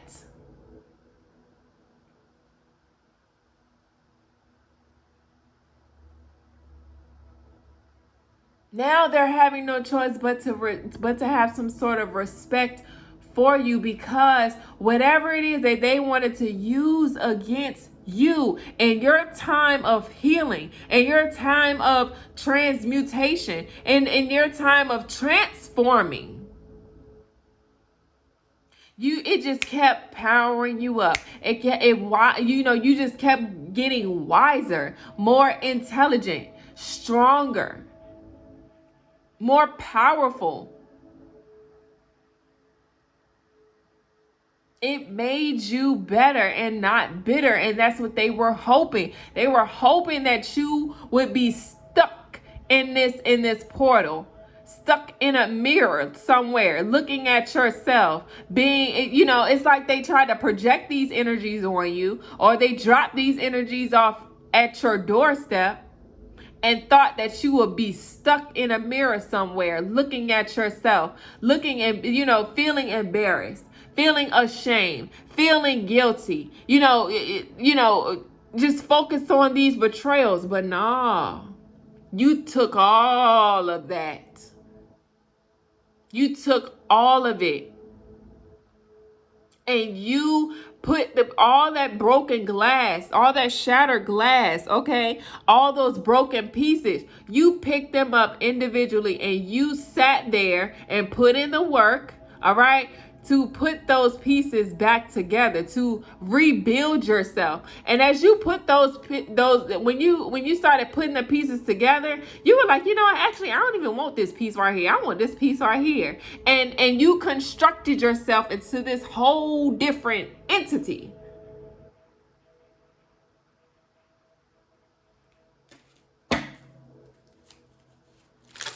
Yeah.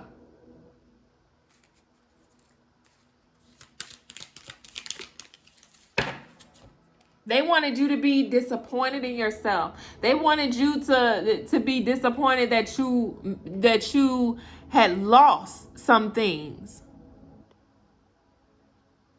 But you didn't. They wanted you to be stuck after all of these betrayals and heartache, okay? They wanted you to be stuck in this energy.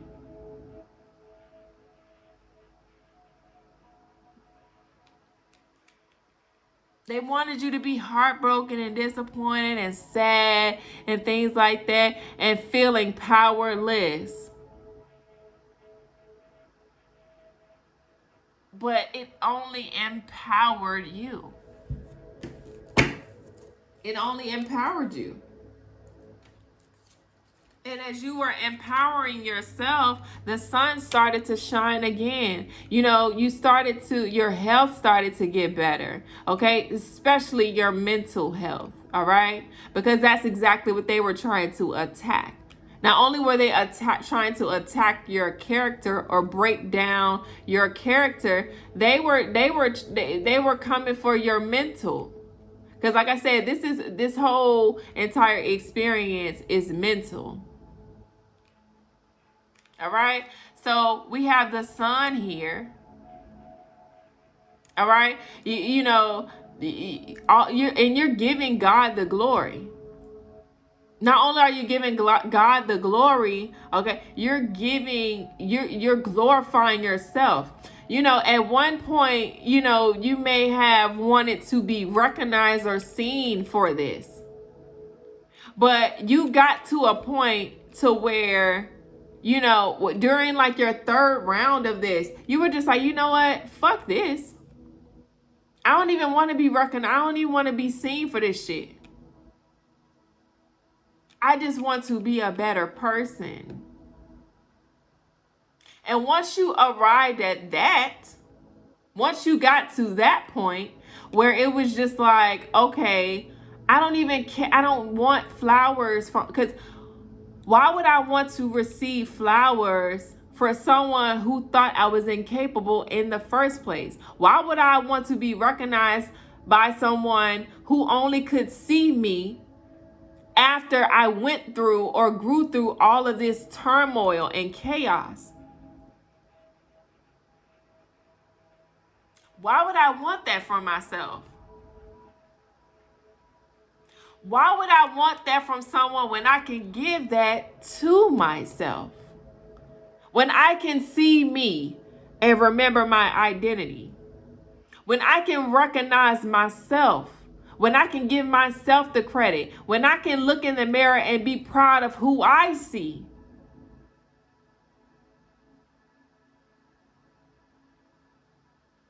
Why would I want to be recognized by all of these external influences when God sees me? When God knows me?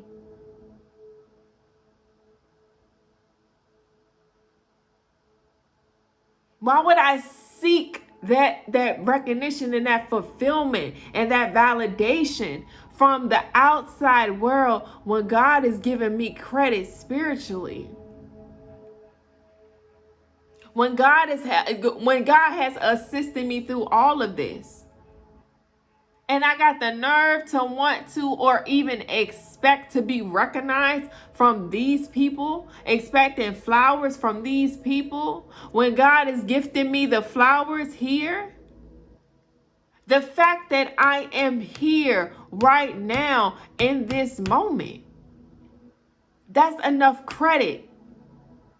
That's the flowers right there. That's the recognition. That's the sun right there. The fact that I have my health, the fact that I have my mind, the fact that I have my voice, okay? That's enough recognition that I need.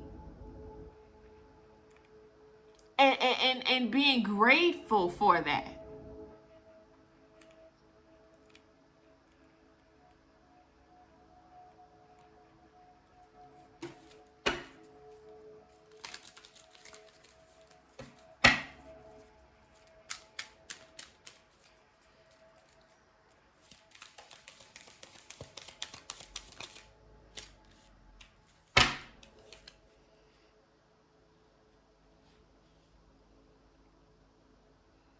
Yeah. So we have the Ten of Pentacles in the reverse. Again, someone tried to outcast you. And this is either your family or someone else's family. But whomever these people are, they try to discredit you, outcast you, make you feel as if you weren't worthy of this divine protection, worthy of speaking up, worthy of showing and expressing who you are. Hell, you weren't even worthy of having privacy. It's like they didn't want you to put yourself out there, but they didn't want you to have privacy either. So it's like, what side you on? Choose a side. They don't want it. They just want that. At this point, it's giving, even if your ass was out here, you know what I'm saying, not having anything going on whatsoever. It's like, well, why they ain't doing nothing? Well, what they got up their sleeve? Honey, they just, you know, they were worried about your mental health when they need to check in with their own. That's what it's giving.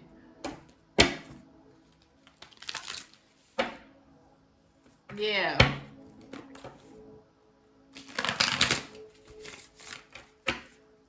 That's so interesting to me. Very interesting to me.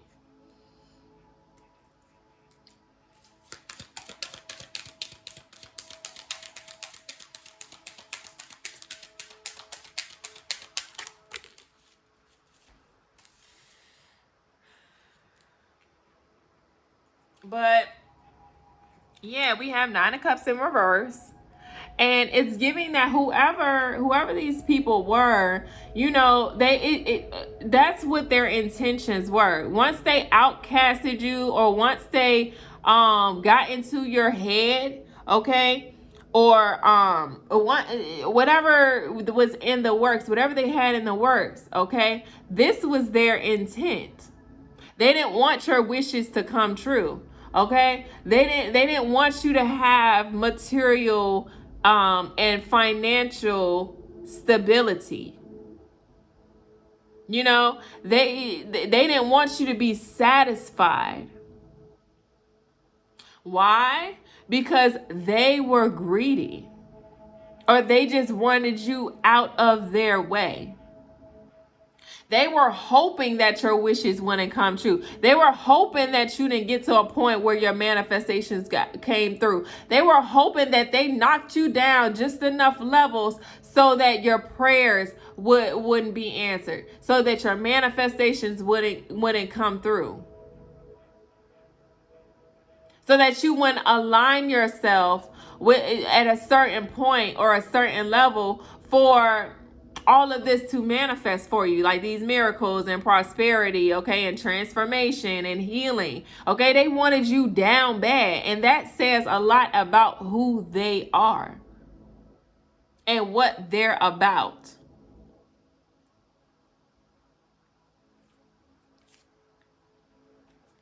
Yeah, they wanted to steal your joy and happiness. But the thing about it is, you found joy and happiness within. It has been a long journey. Like I said, you went through 3 rounds of this, and then we have 3 here. You went through 3 consecutive rounds of this betrayal, you know, disappointments, you losing things. You went through 3 rounds of this, all right? And you know, they just didn't want you to get to the point where you could celebrate. They didn't want you to have friends. Okay? They just wanted you completely isolated and feeling like you couldn't trust anyone. They really tried to do their big one, but the thing is, you learned how to trust yourself. You learned how to celebrate your wins by yourself. You learn how to work with your spiritual community. Okay? You learned how to be victorious without being loud about it. You became one within yourself. All 3 aspects of you. All right? You united all of those parts of yourself.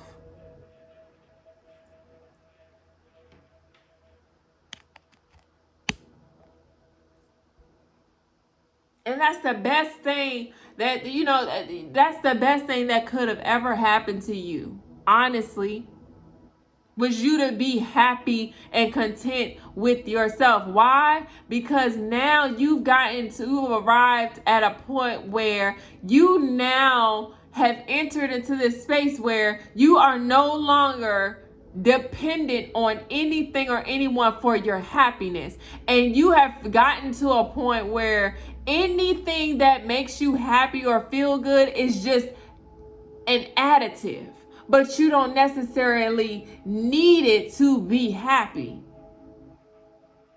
The money is just extra. The materials are just extra.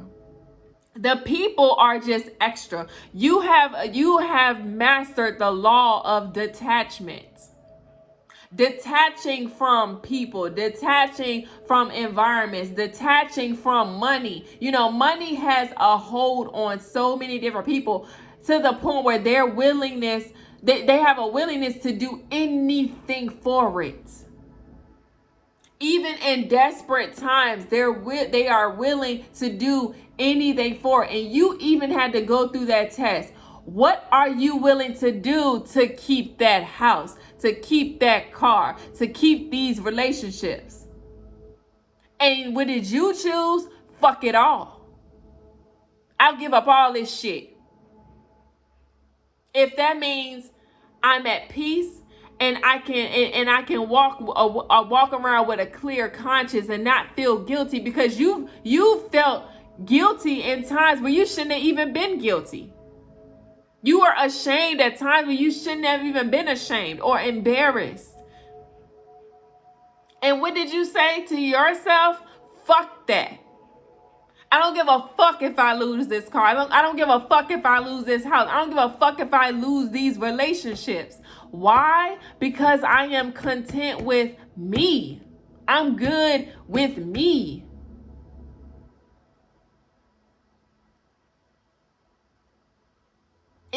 All that shit didn't matter.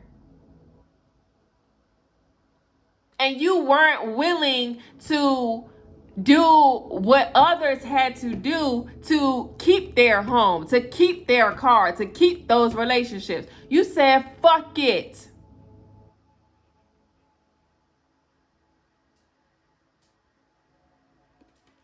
Because you were no longer attached to the outcome. You were no longer attached to the materials. You didn't give a fuck.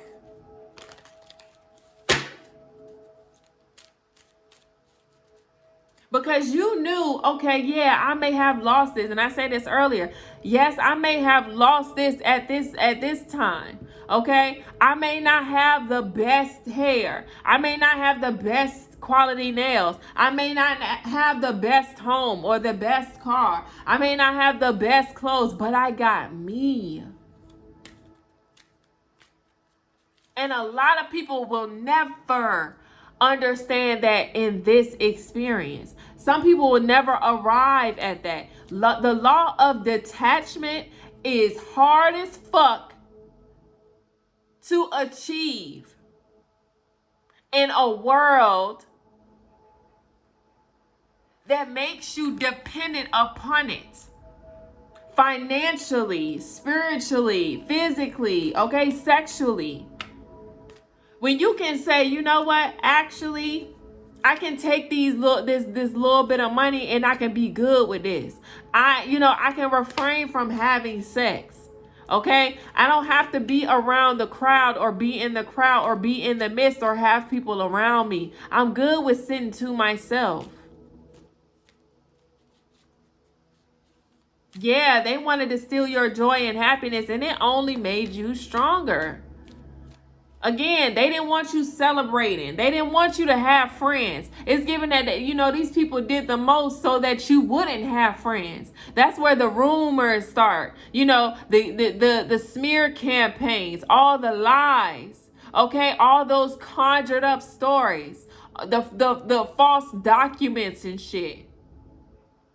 Yeah, you went through a lot, Scorpio.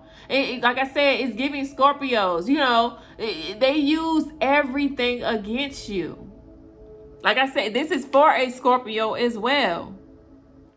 So you may have, this is heavy like Scorpio energy. So if you have Scorpio placements, like I said, Scorpios go through the most betrayal. So yeah, they pulled all the cards on you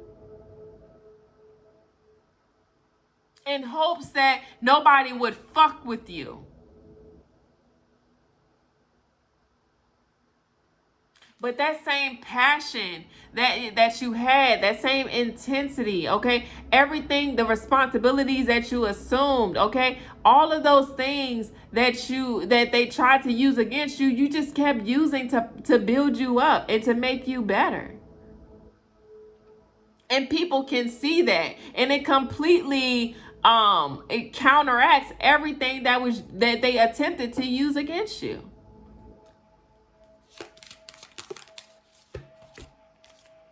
Okay. Look, like I said, we have the Ace of Swords in the reverse. Okay, all of their attempts, with that intense negativity. You good with intense energy. You're a Scorpio. You transmuted that energy. They didn't have no wisdom or knowledge, especially when it came to mental health, but you did.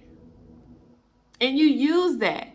There was a short-lived victory. So again, these attempts may have been successful in the past, but when it came down to you, it was very short-lived.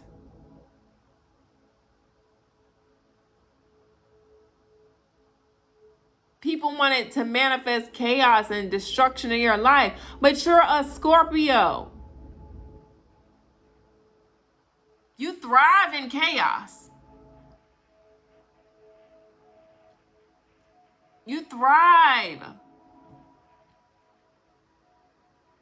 They made the wrong decision. Okay? And as they were making the wrong decision, you were over here minding your business and trying to correct all the mess that someone else made for you.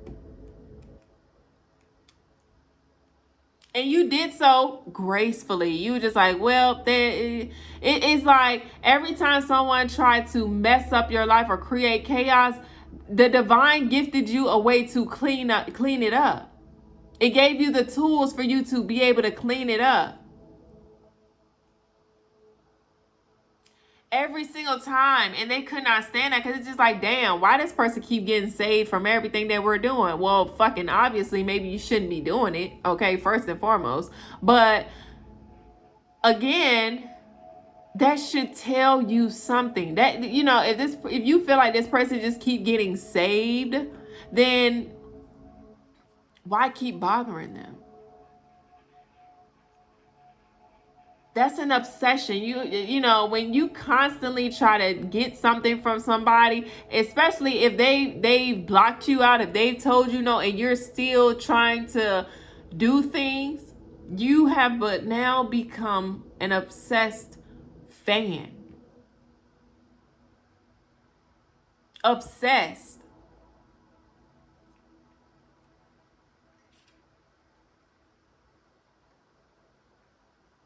And that's another Scorpio trait as well, obsession. When Scorpio is in its shadow aspect, they become obsessed and they spiral and crash out. All right, we're at 2 hours, so I'm gonna go ahead and get ready to wrap this up. I'm gonna get a few cards and then you're gonna be good. Damn, I ain't expecting all them cards to fly out. All right, 1, 2, 3, 4. All right, so what do we have here? Ooh. Okay, so this is why, because whomever these people are, or whatever it is that you experienced in your life, all right, these people were out of touch with the reality because they were programmed and designed to play a game. Okay, so a lot of their attempts against you were very unrealistic.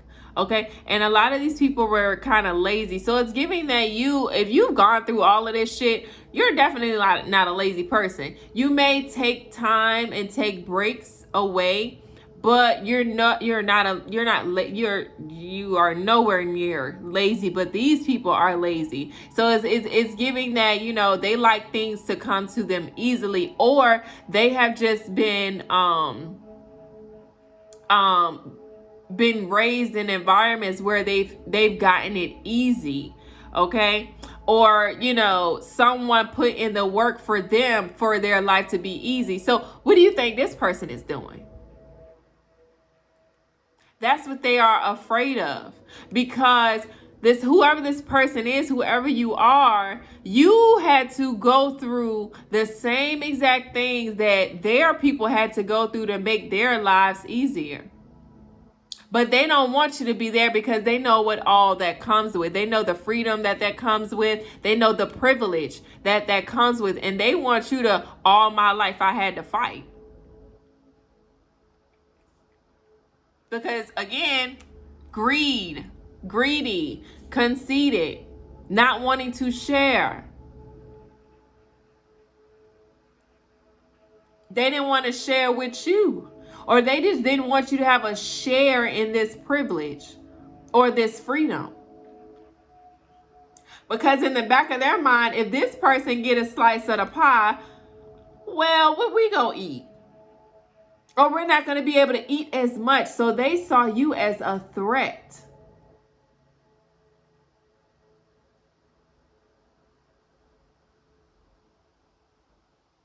Because they have a creativity disorder, or they have a lack of creativity. They only know one way. They've only been taught one way. And because you didn't learn the same way that they learned, or you didn't have to go through, it's like you all had similar tests and challenges, but because yours didn't look like theirs, again, they tried to discredit you. Because you didn't have to do what we had to do. And it's because you weren't pressed about getting there first. You took your time. Because with the Knight, the Knight is generally someone they are ready to take action. All right. They're ready. But with the Knight in reverse, it's giving that you took your time. You were patient. And look, we have the Hierophant in reverse. Again, they only knew one way. They knew their traditions. They knew what they were taught and told, or they did what they were taught and told. You didn't.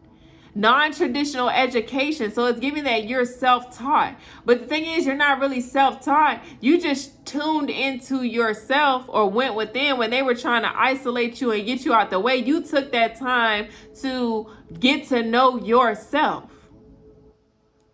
And in getting to know yourself, you were reading a lot, okay?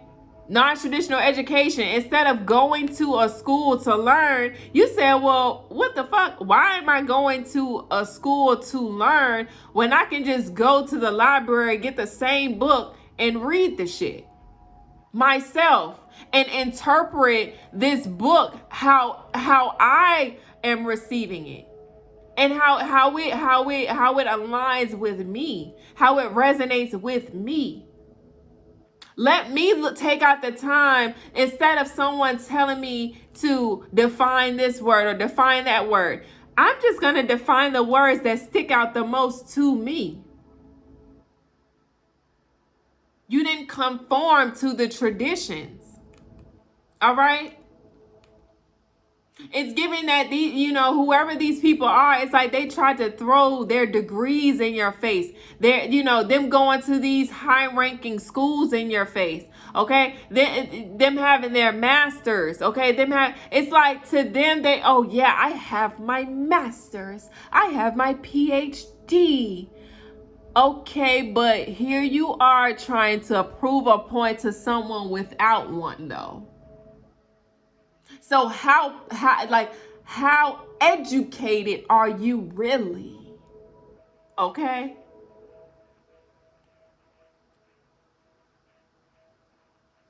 Yeah.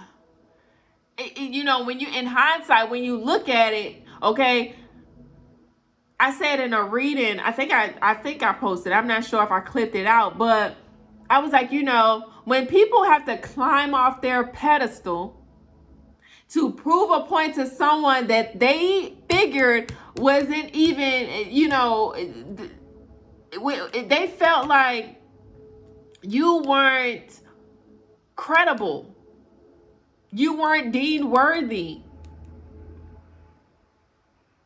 But they had to climb off whatever throne they were sitting on, whatever pedestal they thought that they were on, to come and meet you, though. With their PhDs and masters, okay? And they hundreds and $1,000s in debt, and you just like, well, I had the same knowledge you have for free. I may have had to purchase some books. All right, I may have made some bad decisions, okay? But I ain't $500,000 in debt.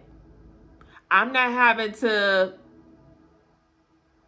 you know, do certain things in order to clear my debts. That pisses them off because you didn't have to go through the same thing they went through. You worked smarter and not harder. You were creative with yours. Yeah. You decided to make a change, okay? You decided to do things differently, and you were self-determined. You believed in yourself, and that's all you needed. But guess what?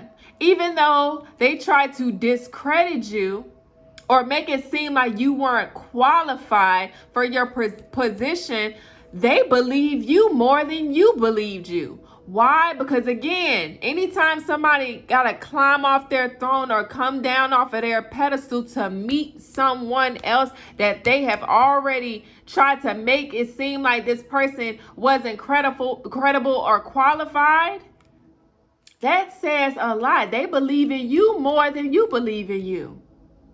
Why you think they work so hard? Why you think they recruit so many people to come up against one individual? While you over here minding your business and you healing, you know, you buying books, you know, and honestly, it's given that you did this shit for the fucking thrill. Just so, you know, you were actually interested. That you weren't made to do this. Nobody came to you and said, you have to be a doctor. You have to be a lawyer. You have to carry on this legacy. You have to carry this name. You have to be somebody. No, this shit was just interesting to you. Like, wow, I wonder how this works. Your curiosity, that whole innocent and pure energy that they tried to taint or they tried to use against you. You use that same childlike curiosity to be like, wow, I wonder how this worked. I wonder if I pulled this apart. Again, with this multidimensional, you were pulling shit apart. You were trying to figure out how shit worked. And you just kept diving deeper and deeper. You did not give up. And the deeper you were diving, the more it was making these people have to shut the fuck up.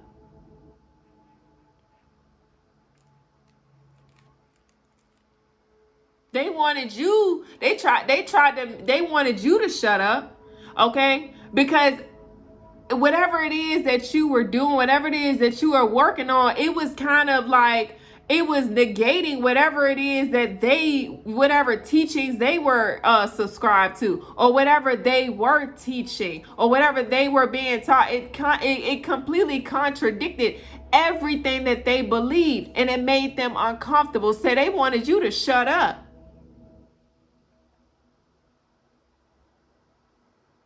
But your calling was greater. And the divine stepped in and was like, oh no, I ordained you.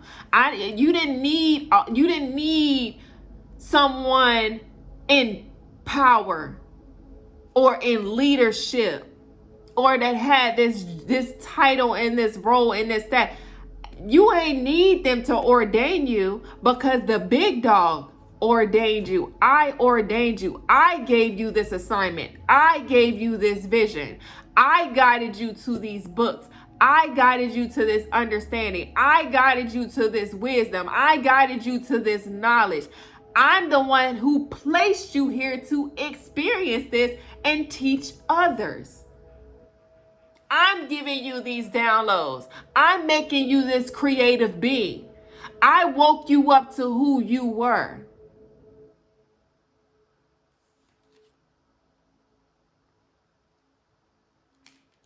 You are very outspoken and made people uncomfortable. You had a certain wittiness about you, a certain intelligence. You know, your intellect was something that people had never seen before. And with you being so young, with this page, you were so young, but you had the mind of an elder. Again, you are very intellectual. The things that you were presenting to the world, they had never seen before. So who are you? Who sent you? Who do you work for? Child, they all up in your business. They want to know all your business. Whole time you working for the Lord. You working for the Lord. All right? Because you came in very sharp. They couldn't manipulate you. They tried to manipulate you. They tried to put up all of these false masks to kind of counterbalance you. They were trying to keep up with you. And whole time, it's like God was giving you these assignments and giving you these tools, and they were juggling everything that they had going for themselves. They were distracted by you, couldn't even focus on what they were doing because they were too focused on you. They're mishandling their shit. Why? Because while they were being called to do something, they were too focused on you. And while you were doing, and you weren't even juggling the shit. You were just like, oh, okay, new assignment. And you were willing to, all right, now I got to leave all that behind because I'm on a new assignment here. Okay? And then it's like, oh, well, new assignment. All right, God shifted me again. Let me leave all this behind because I'm being called to something else. Okay? And while you are being called on these different assignments, these people was juggling, and then, oh shit, I done dropped that. Oh shit. Oh, wait. And creating all this chaos while they was trying to get in your way, but also mishandling their shit. And then all their lies and shit got all fucked up. And everything just started to, the same chaos that they wanted for you, they created in their own life. So as they were trying to juggle their life and your life, because they were trying to play God in your life while still trying to maintain their life, they started to mishandle things, okay, misplace things. Because they were too focused on you. They were too worried about you. They couldn't, honey, you had their, you remember I said earlier, like the moon, you control the waves and the tides. You know how to, control a room. Honey, you controlling lives that you ain't even trying to control. You just minding your business. But you are like a magnet, and you you draw in all of this attention. 2 hours, 22 minutes, and 22 seconds. And you know how you have the capacity to balance these things out with this 2 energy, repeating 2s. You know how to juggle these things. Why? Because God has ordained you to do this. God gave you this assignment.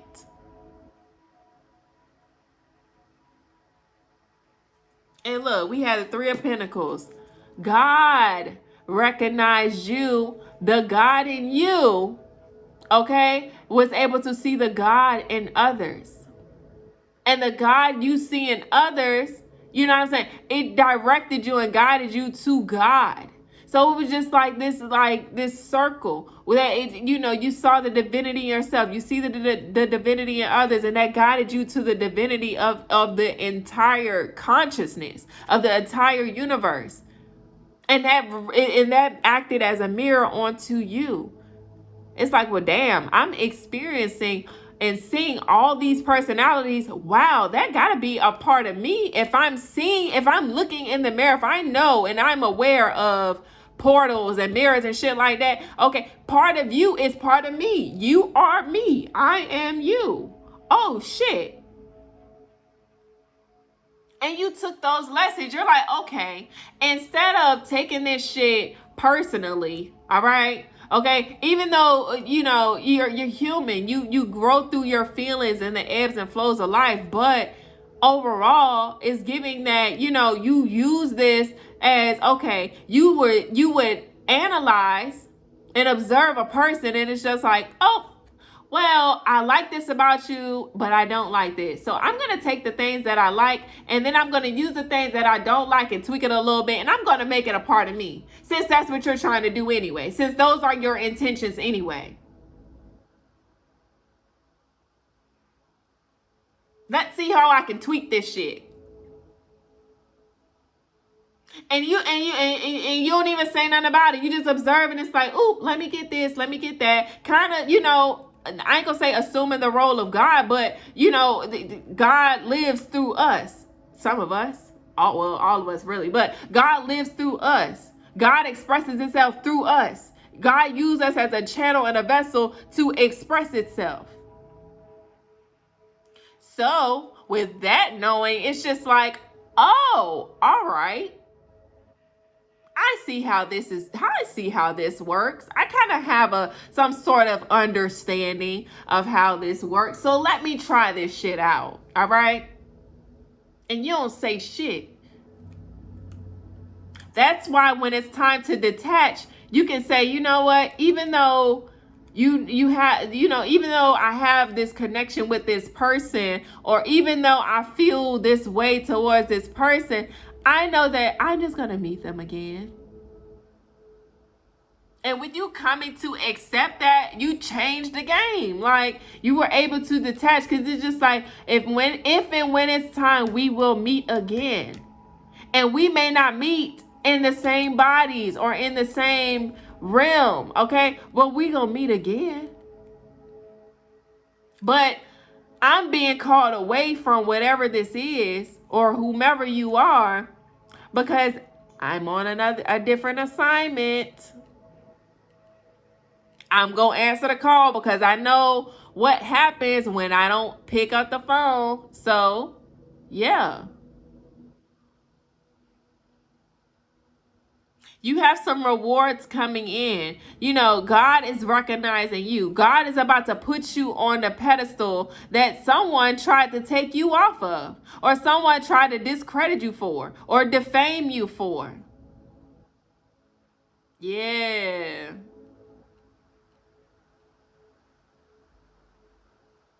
And I promise you, they ain't gonna want to do it, but they are. They gonna come, those same people that tried to get in your way, all right? What's the saying? When you can't beat them, join them. But you already don't conform to so you don't go for that shit. It's like, nah, motherfucker, you chose your side. There's no, oh, because you couldn't beat me, you gonna try to come in and offer up your loyalty. Oh, whatever. Nah, that ain't how. Nah, we stopping that. It's like you're stopping all of these traditional things, or just the old way of doing things. You don't like that shit. You don't fuck with it, because you're creating your own foundation, your own means of doing things. So it's just like, nah. You gonna have to put some respect on my name from a distance, though. I don't want your loyalty, because when you had the opportunity to give me or gift me this loyalty, you chose not to. And that's the lesson that you had to learn, but also you gonna have to sit with that. And unfortunately, with you sitting with that, you don't have a seat here.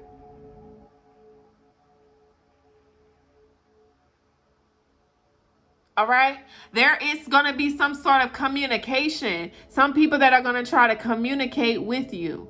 All right. And if it's not direct communication, trust and believe they're going to be somewhere celebrating your name or saying, I knew they would make it.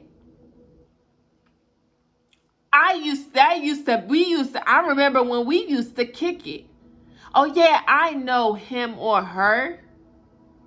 I used to date him or her. Oh, I was in a relationship with him or her at this time. Oh, that's when all the good, and see, at first all they had was bad things to say. But now it's like, oh no, we used to be real close. We used to be real cool. Oh yeah, I smashed that. Oh yeah, I used to, yeah.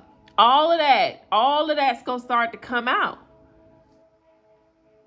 Because now they want people to see them in a different light, or in this, oh, well, oh, you connected to that person? Bet. All right, hit them up. They can't.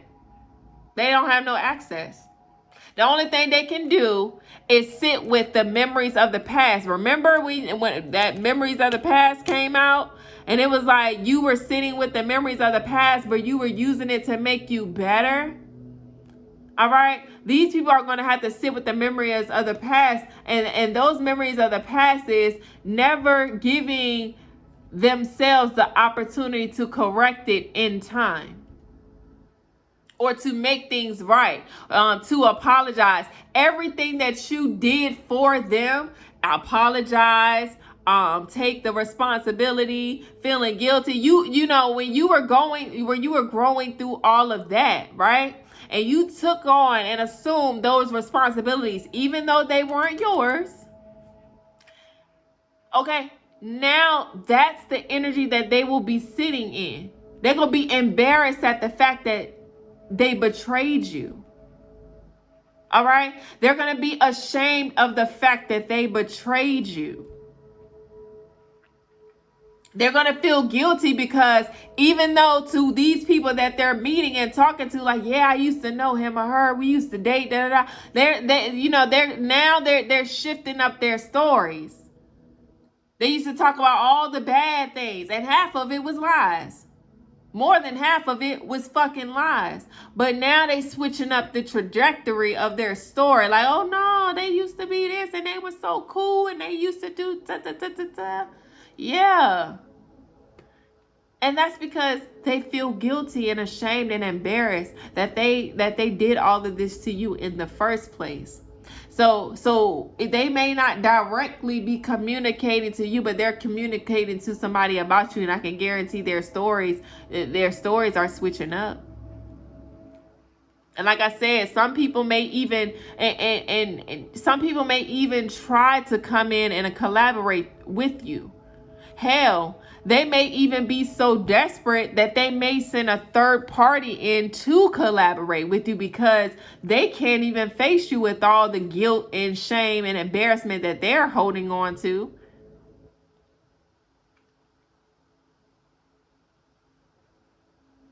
Yeah. They're gonna want to give you your flowers. Oh, damn, you fought all that. Damn, you made it. You made it out. Coming in with that fake ass stuff. Oh, damn, like, bro, where you been? What you been through? Whole time, you don't do that. What you up to, man? What you got going on? How's life? Asking all this. Nah. I was just wondering if I could just, take you out one time. I was wondering if we could just link up. When I wanted to link up, where were you? It's very interesting how people operate. And that just, again, it just shows that, we're in the age of Aquarius. So things are going to change suddenly because Aquarius is ruled by Uranus. All right. Sudden changes, I believe that's like the tower falling, sudden realization, sudden epiphanies, okay, spiritual enlightenment, okay. Communities are going to fall apart, but as communities are falling apart, there are communities that are being built up as well, okay. new systems, new operations, okay? Innovation, creativity, okay? The ancient meeting the futuristic, the old meeting the new. So it's giving that you came in with some new school knowledge, some new school wisdom that kind of contradicted the old teachings.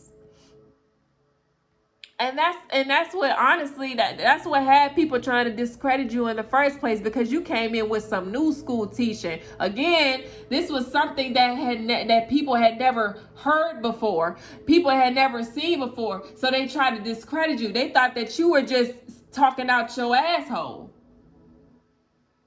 They thought that you was just making shit up. But as time went on, and as things revealed, as the truth was revealed, because this is the year where a lot of truth is coming out. A lot of things are being revealed and unveiled. Okay, that's all Aquarius energy. Okay, but also this is an 8 year.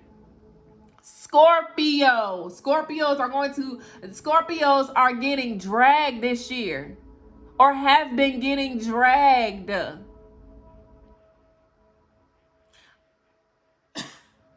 Look, see, they don't want to say nothing, but or somebody needed to speak up. Goddamn, pissing me off. Somebody's really needing to speak up. But anyway, Scorpio energy. That's the 8th house.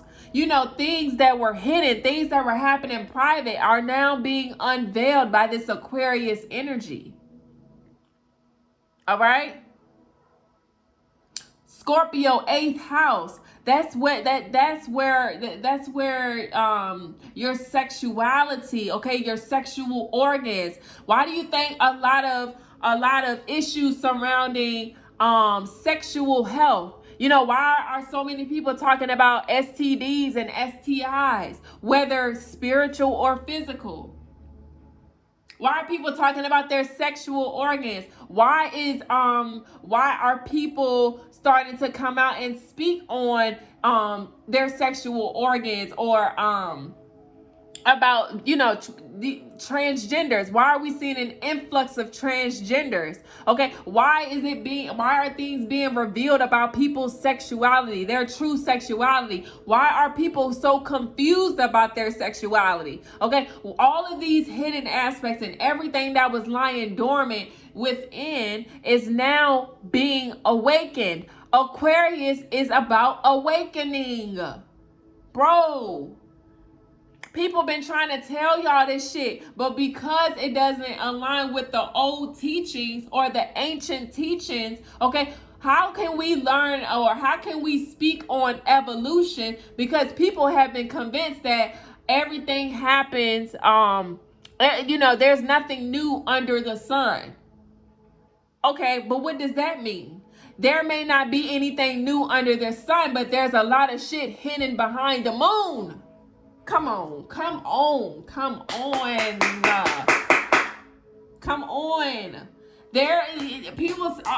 That's an old saying. There's nothing new under the sun. But I'm going to complete that shit. Nothing is new under the sun, but there's a hell of a lot of shit that's hidden behind the moon.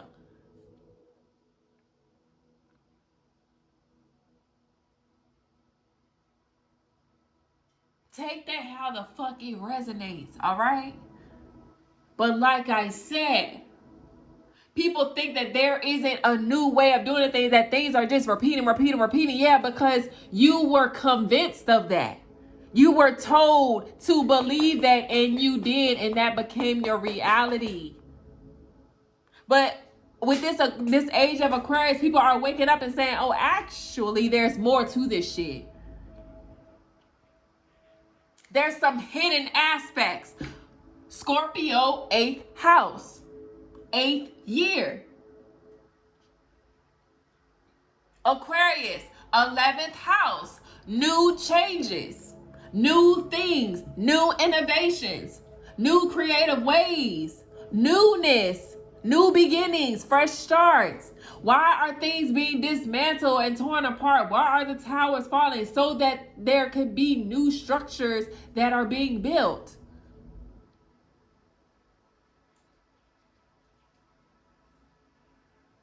Wake it up. Wake it the fuck up.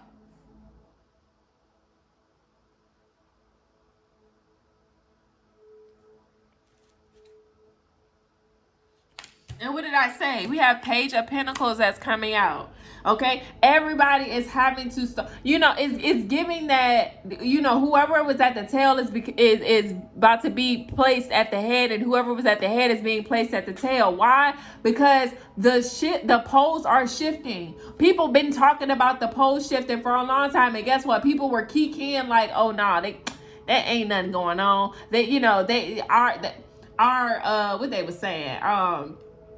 Our technology isn't picking that up. Well, you're lying about the shit anyway.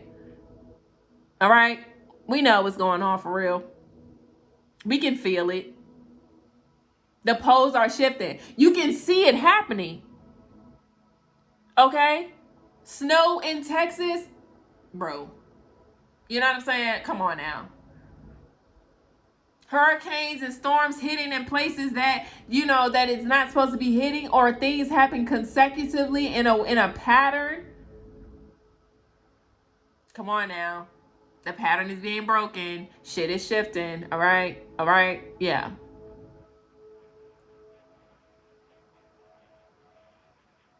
So, like I said, all of these people who assumed that they had all of the knowledge, that they hit a certain degree, that they had it all, you know what I'm saying? They're having to be humbled and learn from the newer, or not really the new, okay? But, the people who thought that they had all of the knowledge and all of the answers, okay, who assumed the role of our elders, of our spiritual leaders, of our religious leaders, those people, they're having to now learn from the younger ones, okay, who they assume are young spirits. But if they have all of this knowledge, they know that it never ends and it cycles through. So whoever is cycling through are basically the elders that passed over and have transitioned into these new bodies, or these younger bodies.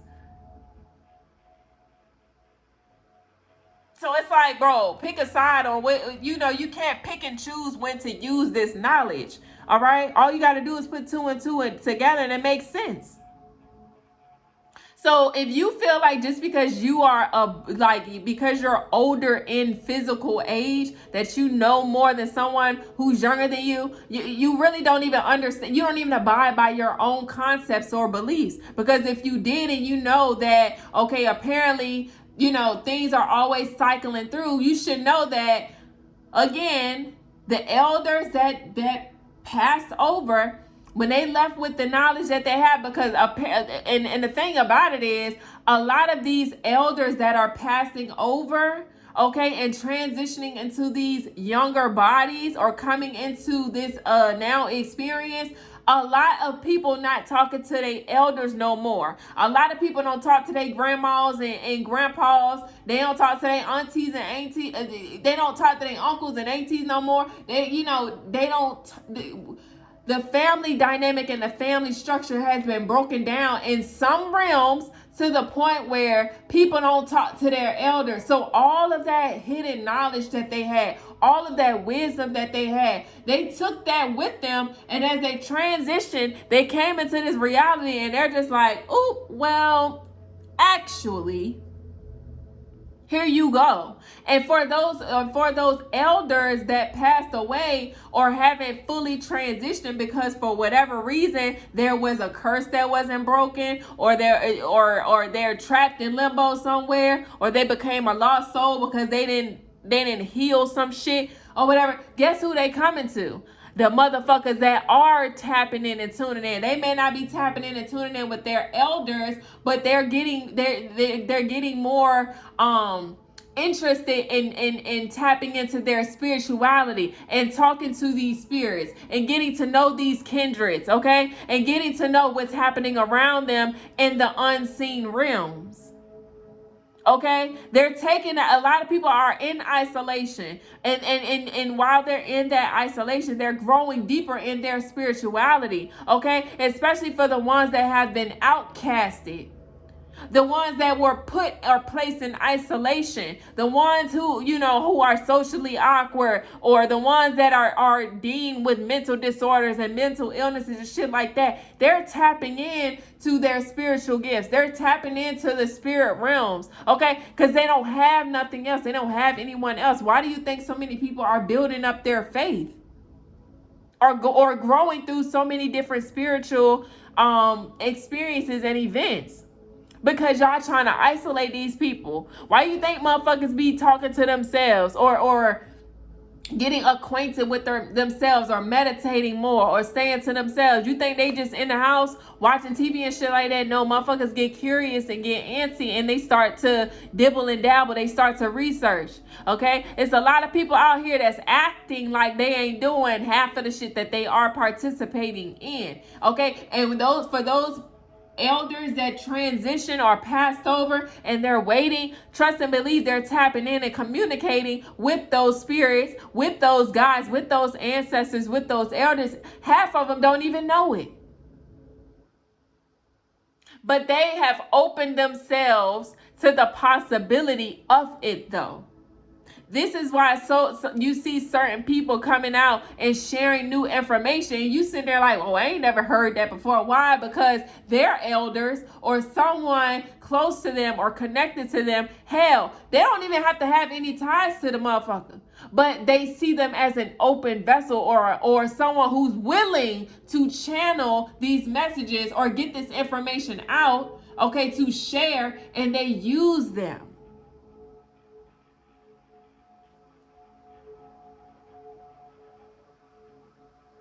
Some of these spirits and things like that, especially for the ones these angelics that are connected to God. Guess what? They're going to God, who up there sitting with God. They're like, "Ooh, we found someone who's willing." So let's just follow them. Let's see what they up to. Let's see where their heart is. Let's put them to these tests. And once they do that, they go back to God and say, "Hey, look. We got one.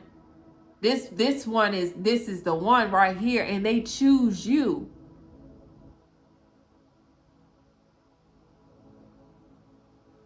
They choose you.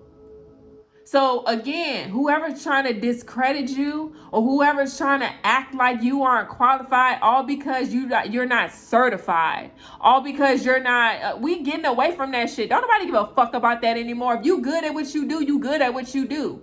If you have the skill, you have the skill. If you are talented, you are talented. If you have it in you, you have it in you. Don't nobody give a fuck about that shit no more. That shit don't hold no power or weight over anybody because people are going independent. People are starting their own businesses. People are becoming their own. A lot of people aren't relying upon these corporations and businesses no more. The shit is balancing out. The poles are shifting.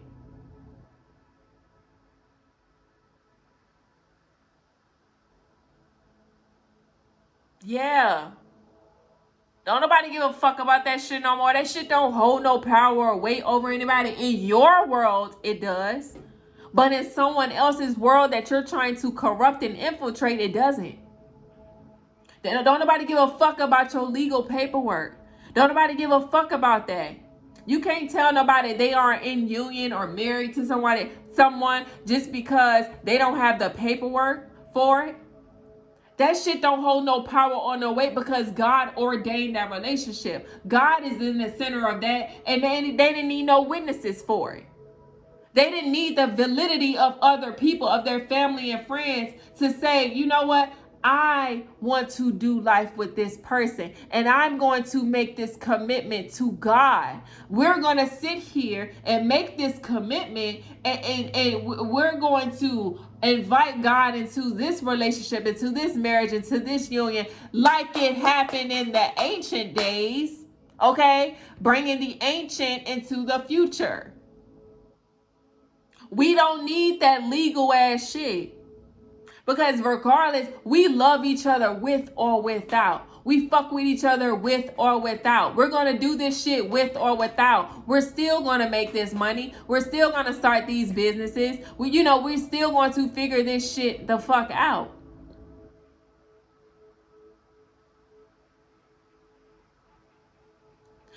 A lot of these people don't need certifications to prove that they put in the work. Because the work is literally right in front of you.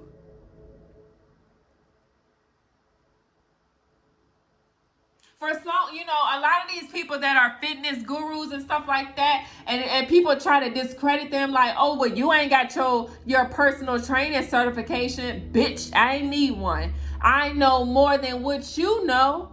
I studied, I taught myself. I sat here and studied for years and years. You may not have seen me studying, but I was studying. You can look at my body and tell that I know what the fuck I'm talking about. I didn't need nobody to give me that paperwork. I didn't need anyone to certify me. And to be honest, why would I pay all of that money for someone to offer me this?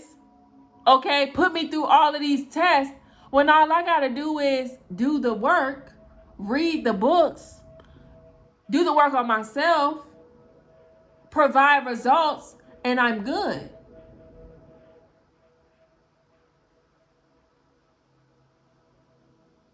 I don't have to have a PhD to tell you that you're sick. And I don't need a PhD to tell you how to heal yourself, how to get yourself back on track.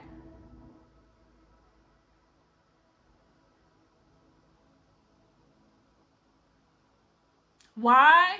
Because all of these books are accessible. If I can purchase it, if I can read it, we're good. Yeah. I don't have to have a degree or a master's to diagnose somebody for something that is fucking obvious.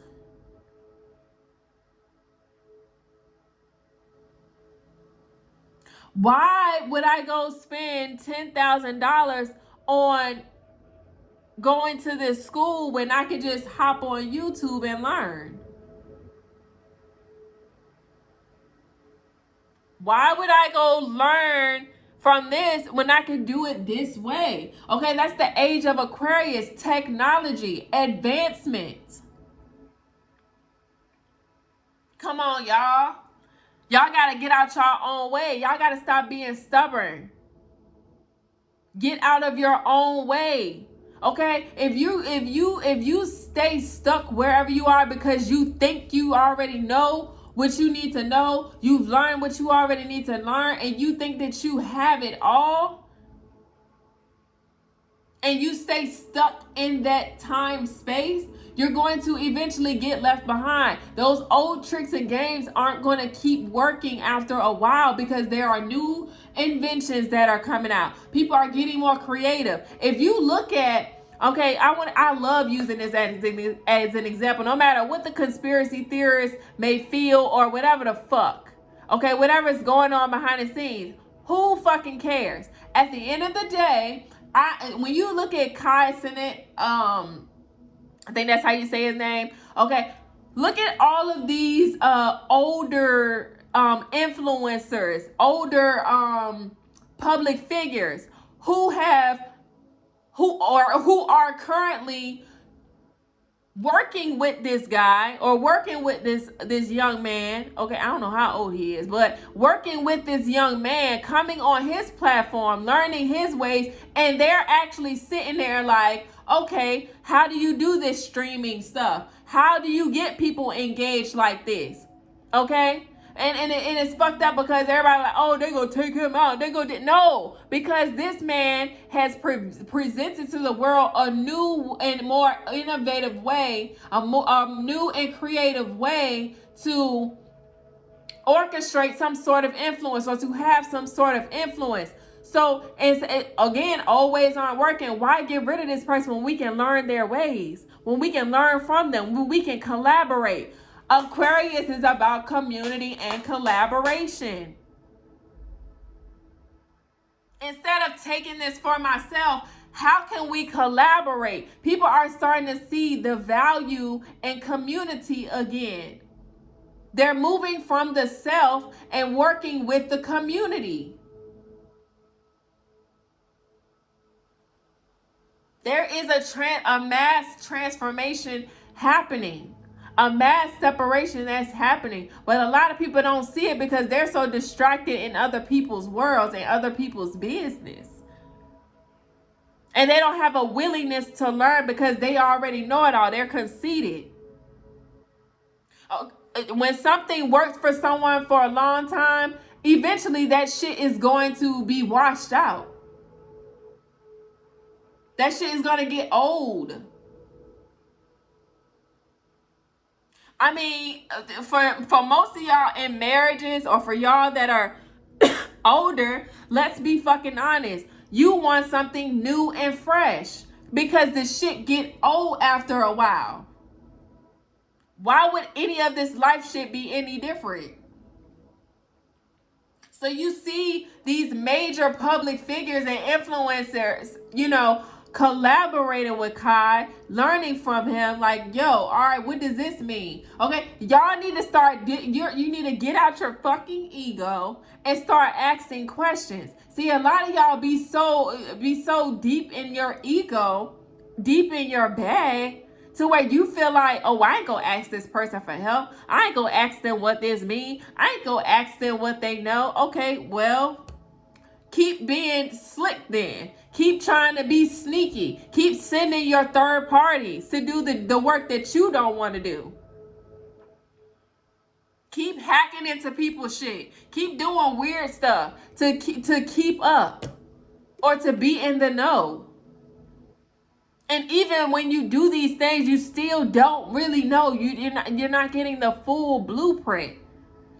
Why? Because there is someone else that is in power right now. And you ain't gonna have no choice but to collaborate and again, collaborate, team build communities, and not those corrupted ass communities that we're used to.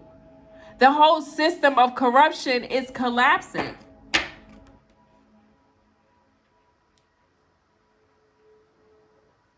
Whether people want to accept or believe it or not. Like I said, it's going to be successful and it's going to happen. There is someone else that is in power. And a lot of people people are holding on for dear life. They don't want to accept it.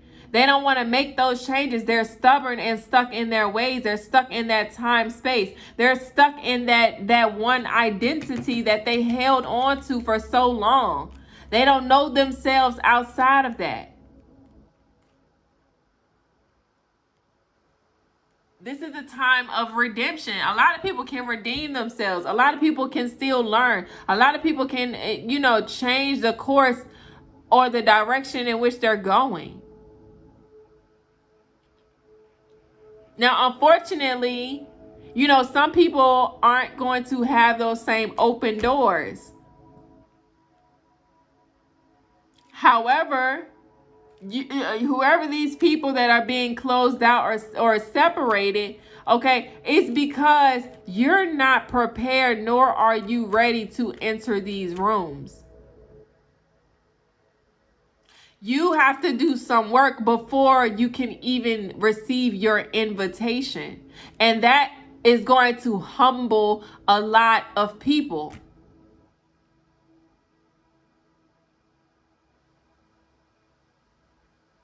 It's going to humble a lot of people. because they're going to have to sit with and do some work, and it's going to be uncomfortable because there isn't going to be anyone that's giving them the instructions. There is no longer going to be people who are going to give them the recipe. That, money ain't going to be able to buy these rooms. Your money isn't going to be able to just place you in these rooms. People aren't accepting that shit no more. Okay, for the ones that are being orchestrated or ordained to make these changes, they're not going for that. You're gonna have to come with more than money.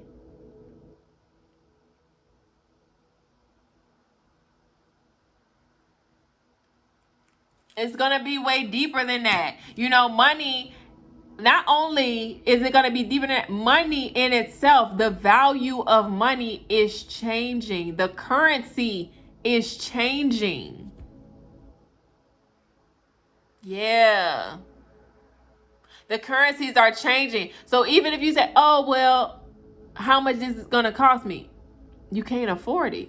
If you're offering money, you can't afford to come in this room because you need more than money. You need something more valuable than money.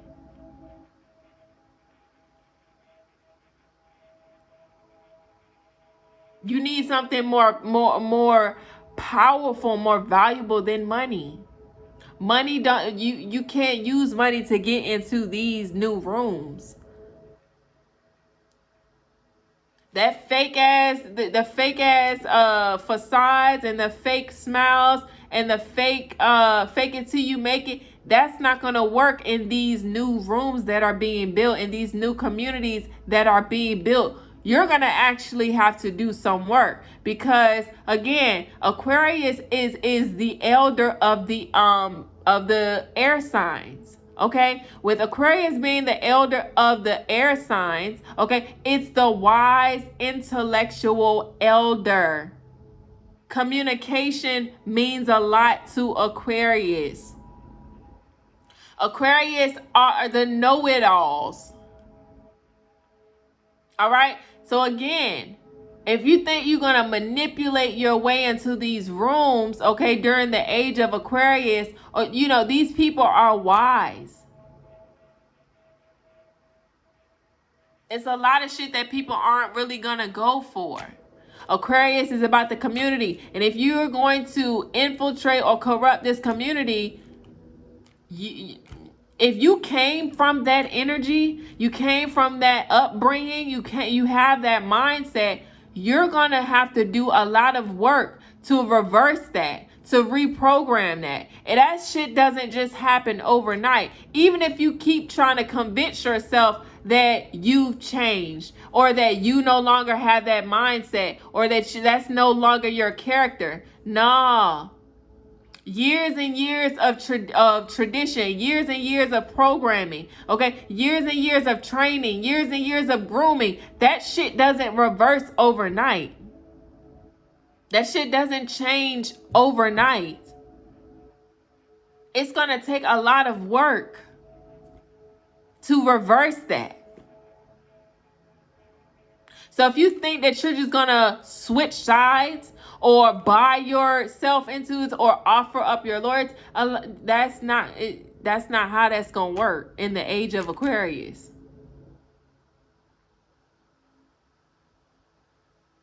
We're going from, another old saying is, it's not about what you know, it's who you know. That's no longer going to work either. Because Aquarius is about the all-knowing. All right? It's that last step right before you enter into Pisces energy, into that awakening. It's all of the information, wisdom, and knowledge you need right before you wake up. And as you wake up and transition into Pisces, right? That's the eldest. All right? Yeah. So, the money, and offering up your loyalty or offering up certain things or trying to make offerings, that's not going to move Aquarius. That's not going to impact Aquarius energy. It's not going to influence Aquarius energy. You have to come with way more. You have to come with a lot when it comes to Aquarius. Because it's that, like I said, it's that last step before the transition, or it's that last step right before retirement, or right before the ending or the arrival. So you're gonna have to have all your shit together in this age of Aquarius. You're gonna have to have all your shit aligned. And if your house is not in order, you're going to be rejected by Aquarius energy. Aquarius don't play that shit. Aquarius is Saturn energy. Strict. Strict. Very strict. It's Aquarius energy, even though Aquarius have this like this weirdness, this quirkiness, okay, this liveliness, okay, this energy about them that's like, you know, a little free. Aquarius is way more strict than Capricorn. A Capricorn puts up this mask of stern and we got to do this, but it's because they're trying to get to Aquarius level. Okay, Capricorn gotta put up this strict energy or this illusion. They have to, you know, I'm standing on business or I'm doing this, because they're trying to get to Aquarius level. Aquarius, they're in this unbothered and they're in this unbothered and I don't give a fuck energy, because they've already transcended all of that and arrived at this.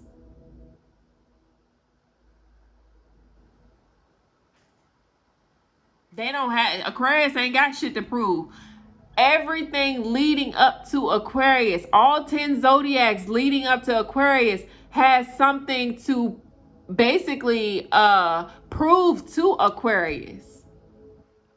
If we're being completely honest, all right? If you have Aquarius placements, all right, okay, that's why Aquarius always get their way. That's why they don't get caught up in certain things, because because I always see on social media that people say that Aquarius, they cheat a lot, because they don't give a fuck.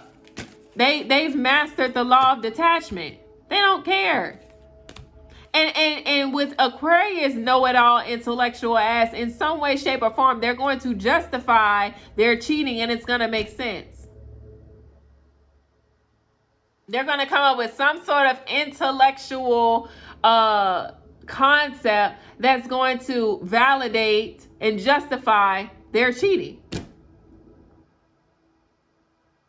Because you're still, whoever it is, you're still trying to prove a point to Aquarius. You know, when you study this stuff, it's just so interesting to me, to be honest. You know, because it allows you to have a higher understanding for a lot of things. All right, a lot of things. But this is we're at 3 hours. All right. This is where I'm going to end this reading. And I hope that this resonates with someone. I hope that this message is received with love, with clarity, and closure. Peace.